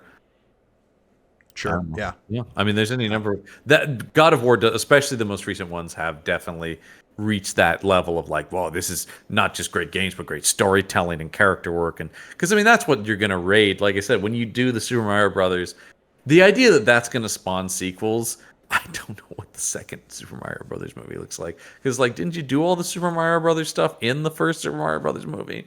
Oh, there's a different princess in space, John. Oh, great, There's perfect, Super yeah. Mario Galaxy. There's a whole I'm thing. not a massive fan of that movie. I know it was very popular. I do think it was a lot. I mean, for me, did you like the Super Mario Brothers movie? I found it fine. If I was 8, I'd be watching it over and over again. Yeah, absolutely. But I thought a lot of it was just like, well, I mean, my reaction to it, and once again, I highly recommend watching that Patrick Williams video, was kind of similar. He had a similar reaction as I did, where he just goes, yeah, it's all the Mario stuff. Yeah, all right, they there did you it. go. Yeah. I mean, the only thing I felt like was left out is they never played tennis. Just for me personally, that's where my Yeah. Mario. You got to save something for the sequel. But yeah, like but I mean, the thing in the first movie is I mostly played the Mario Kart. So all that stuff, I was like, well, fuck yeah, man, they did it. And you Yeah, go, no, "That's that's the cool." Mario Kart stuff. And Yeah. it looks good, but you're just like, I don't know what this is. Yeah. Is this a movie? Sure. I mean, I could name any number of like indie games that I would love to see adapted into some kind of like animated series. But Yeah. at the end of the day, like it is the main like big franchises that are going to get mined first and I mean, foremost. the one that gets me that has never worked despite countless attempts is Resident Evil. I don't understand how they keep fucking that up. Nintendo is the big one that like all of those franchises were behind closed gates for the longest time. The success of the Mario movie has changed that, and there's all this rumors swirling about the development of a Legend of Zelda movie. So I went on IMDb or on Wikipedia here, right? And I'm just looking at what's in development as, and of course there's a billion things, but this just is a list of things people have bought the rights to, right? Sure. That are in some stage of. Well, we do have, and we may cover. I don't know exactly how it's going to work out, but the Borderlands movie is coming out in a couple months. Yeah, I'm not holding my breath for that one. I don't know what like the cast looks fun, but that is such an easy premise to fuck up because again, it is like very satirical, very the style of humor in that game condensed into a film. I don't know how it's going to play. We'll see. I mean, the trailer looked kind of fun. I'm not hugely familiar with those games, so. And I've played the shit out of those games. Right? Yeah, I don't know. At least to me, the trailer seemed kind of interesting. It certainly looked very Guardians of the Galaxy E. That is definitely what they're shooting for. Yes. Yeah. Let's see. I mean, so oh, look at that. There's some stuff. Yeah, that's right. Oh God. The Tom Clancy. What's the Division? Oh yeah. That's its own little like post-apocalypse thing, right? Yeah. That's Tom Clancy post-apocalypse. So it's Spec Ops post-apocalypse, right? That's being bandied about. Streets of Rage. Why? Look, if the whole show is people moving from the left to the right, punching other folks, I think that would actually be kind of awesome. Yeah, I don't know. I don't know if these are shows or movies necessarily. What a lot of this, it's yeah. Oh, here we go. Television. BioShock. Yeah, I've heard that. Totally tracks. Yeah, that's been in development for years. Yeah, sure. I said, yeah. It just, it's tough. I still am not seeing like this idea of like, all right, now it's just smooth running from here, man.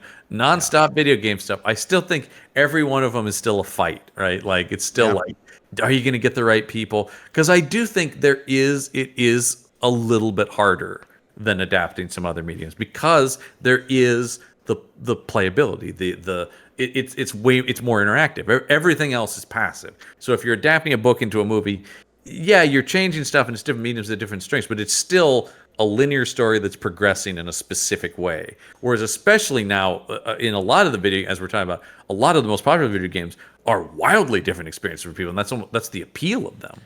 That's why adapting something like a Mass Effect seems improbably difficult to me. I don't know how you do it. Immediately, the most clear decision to me is it's not about Shepard.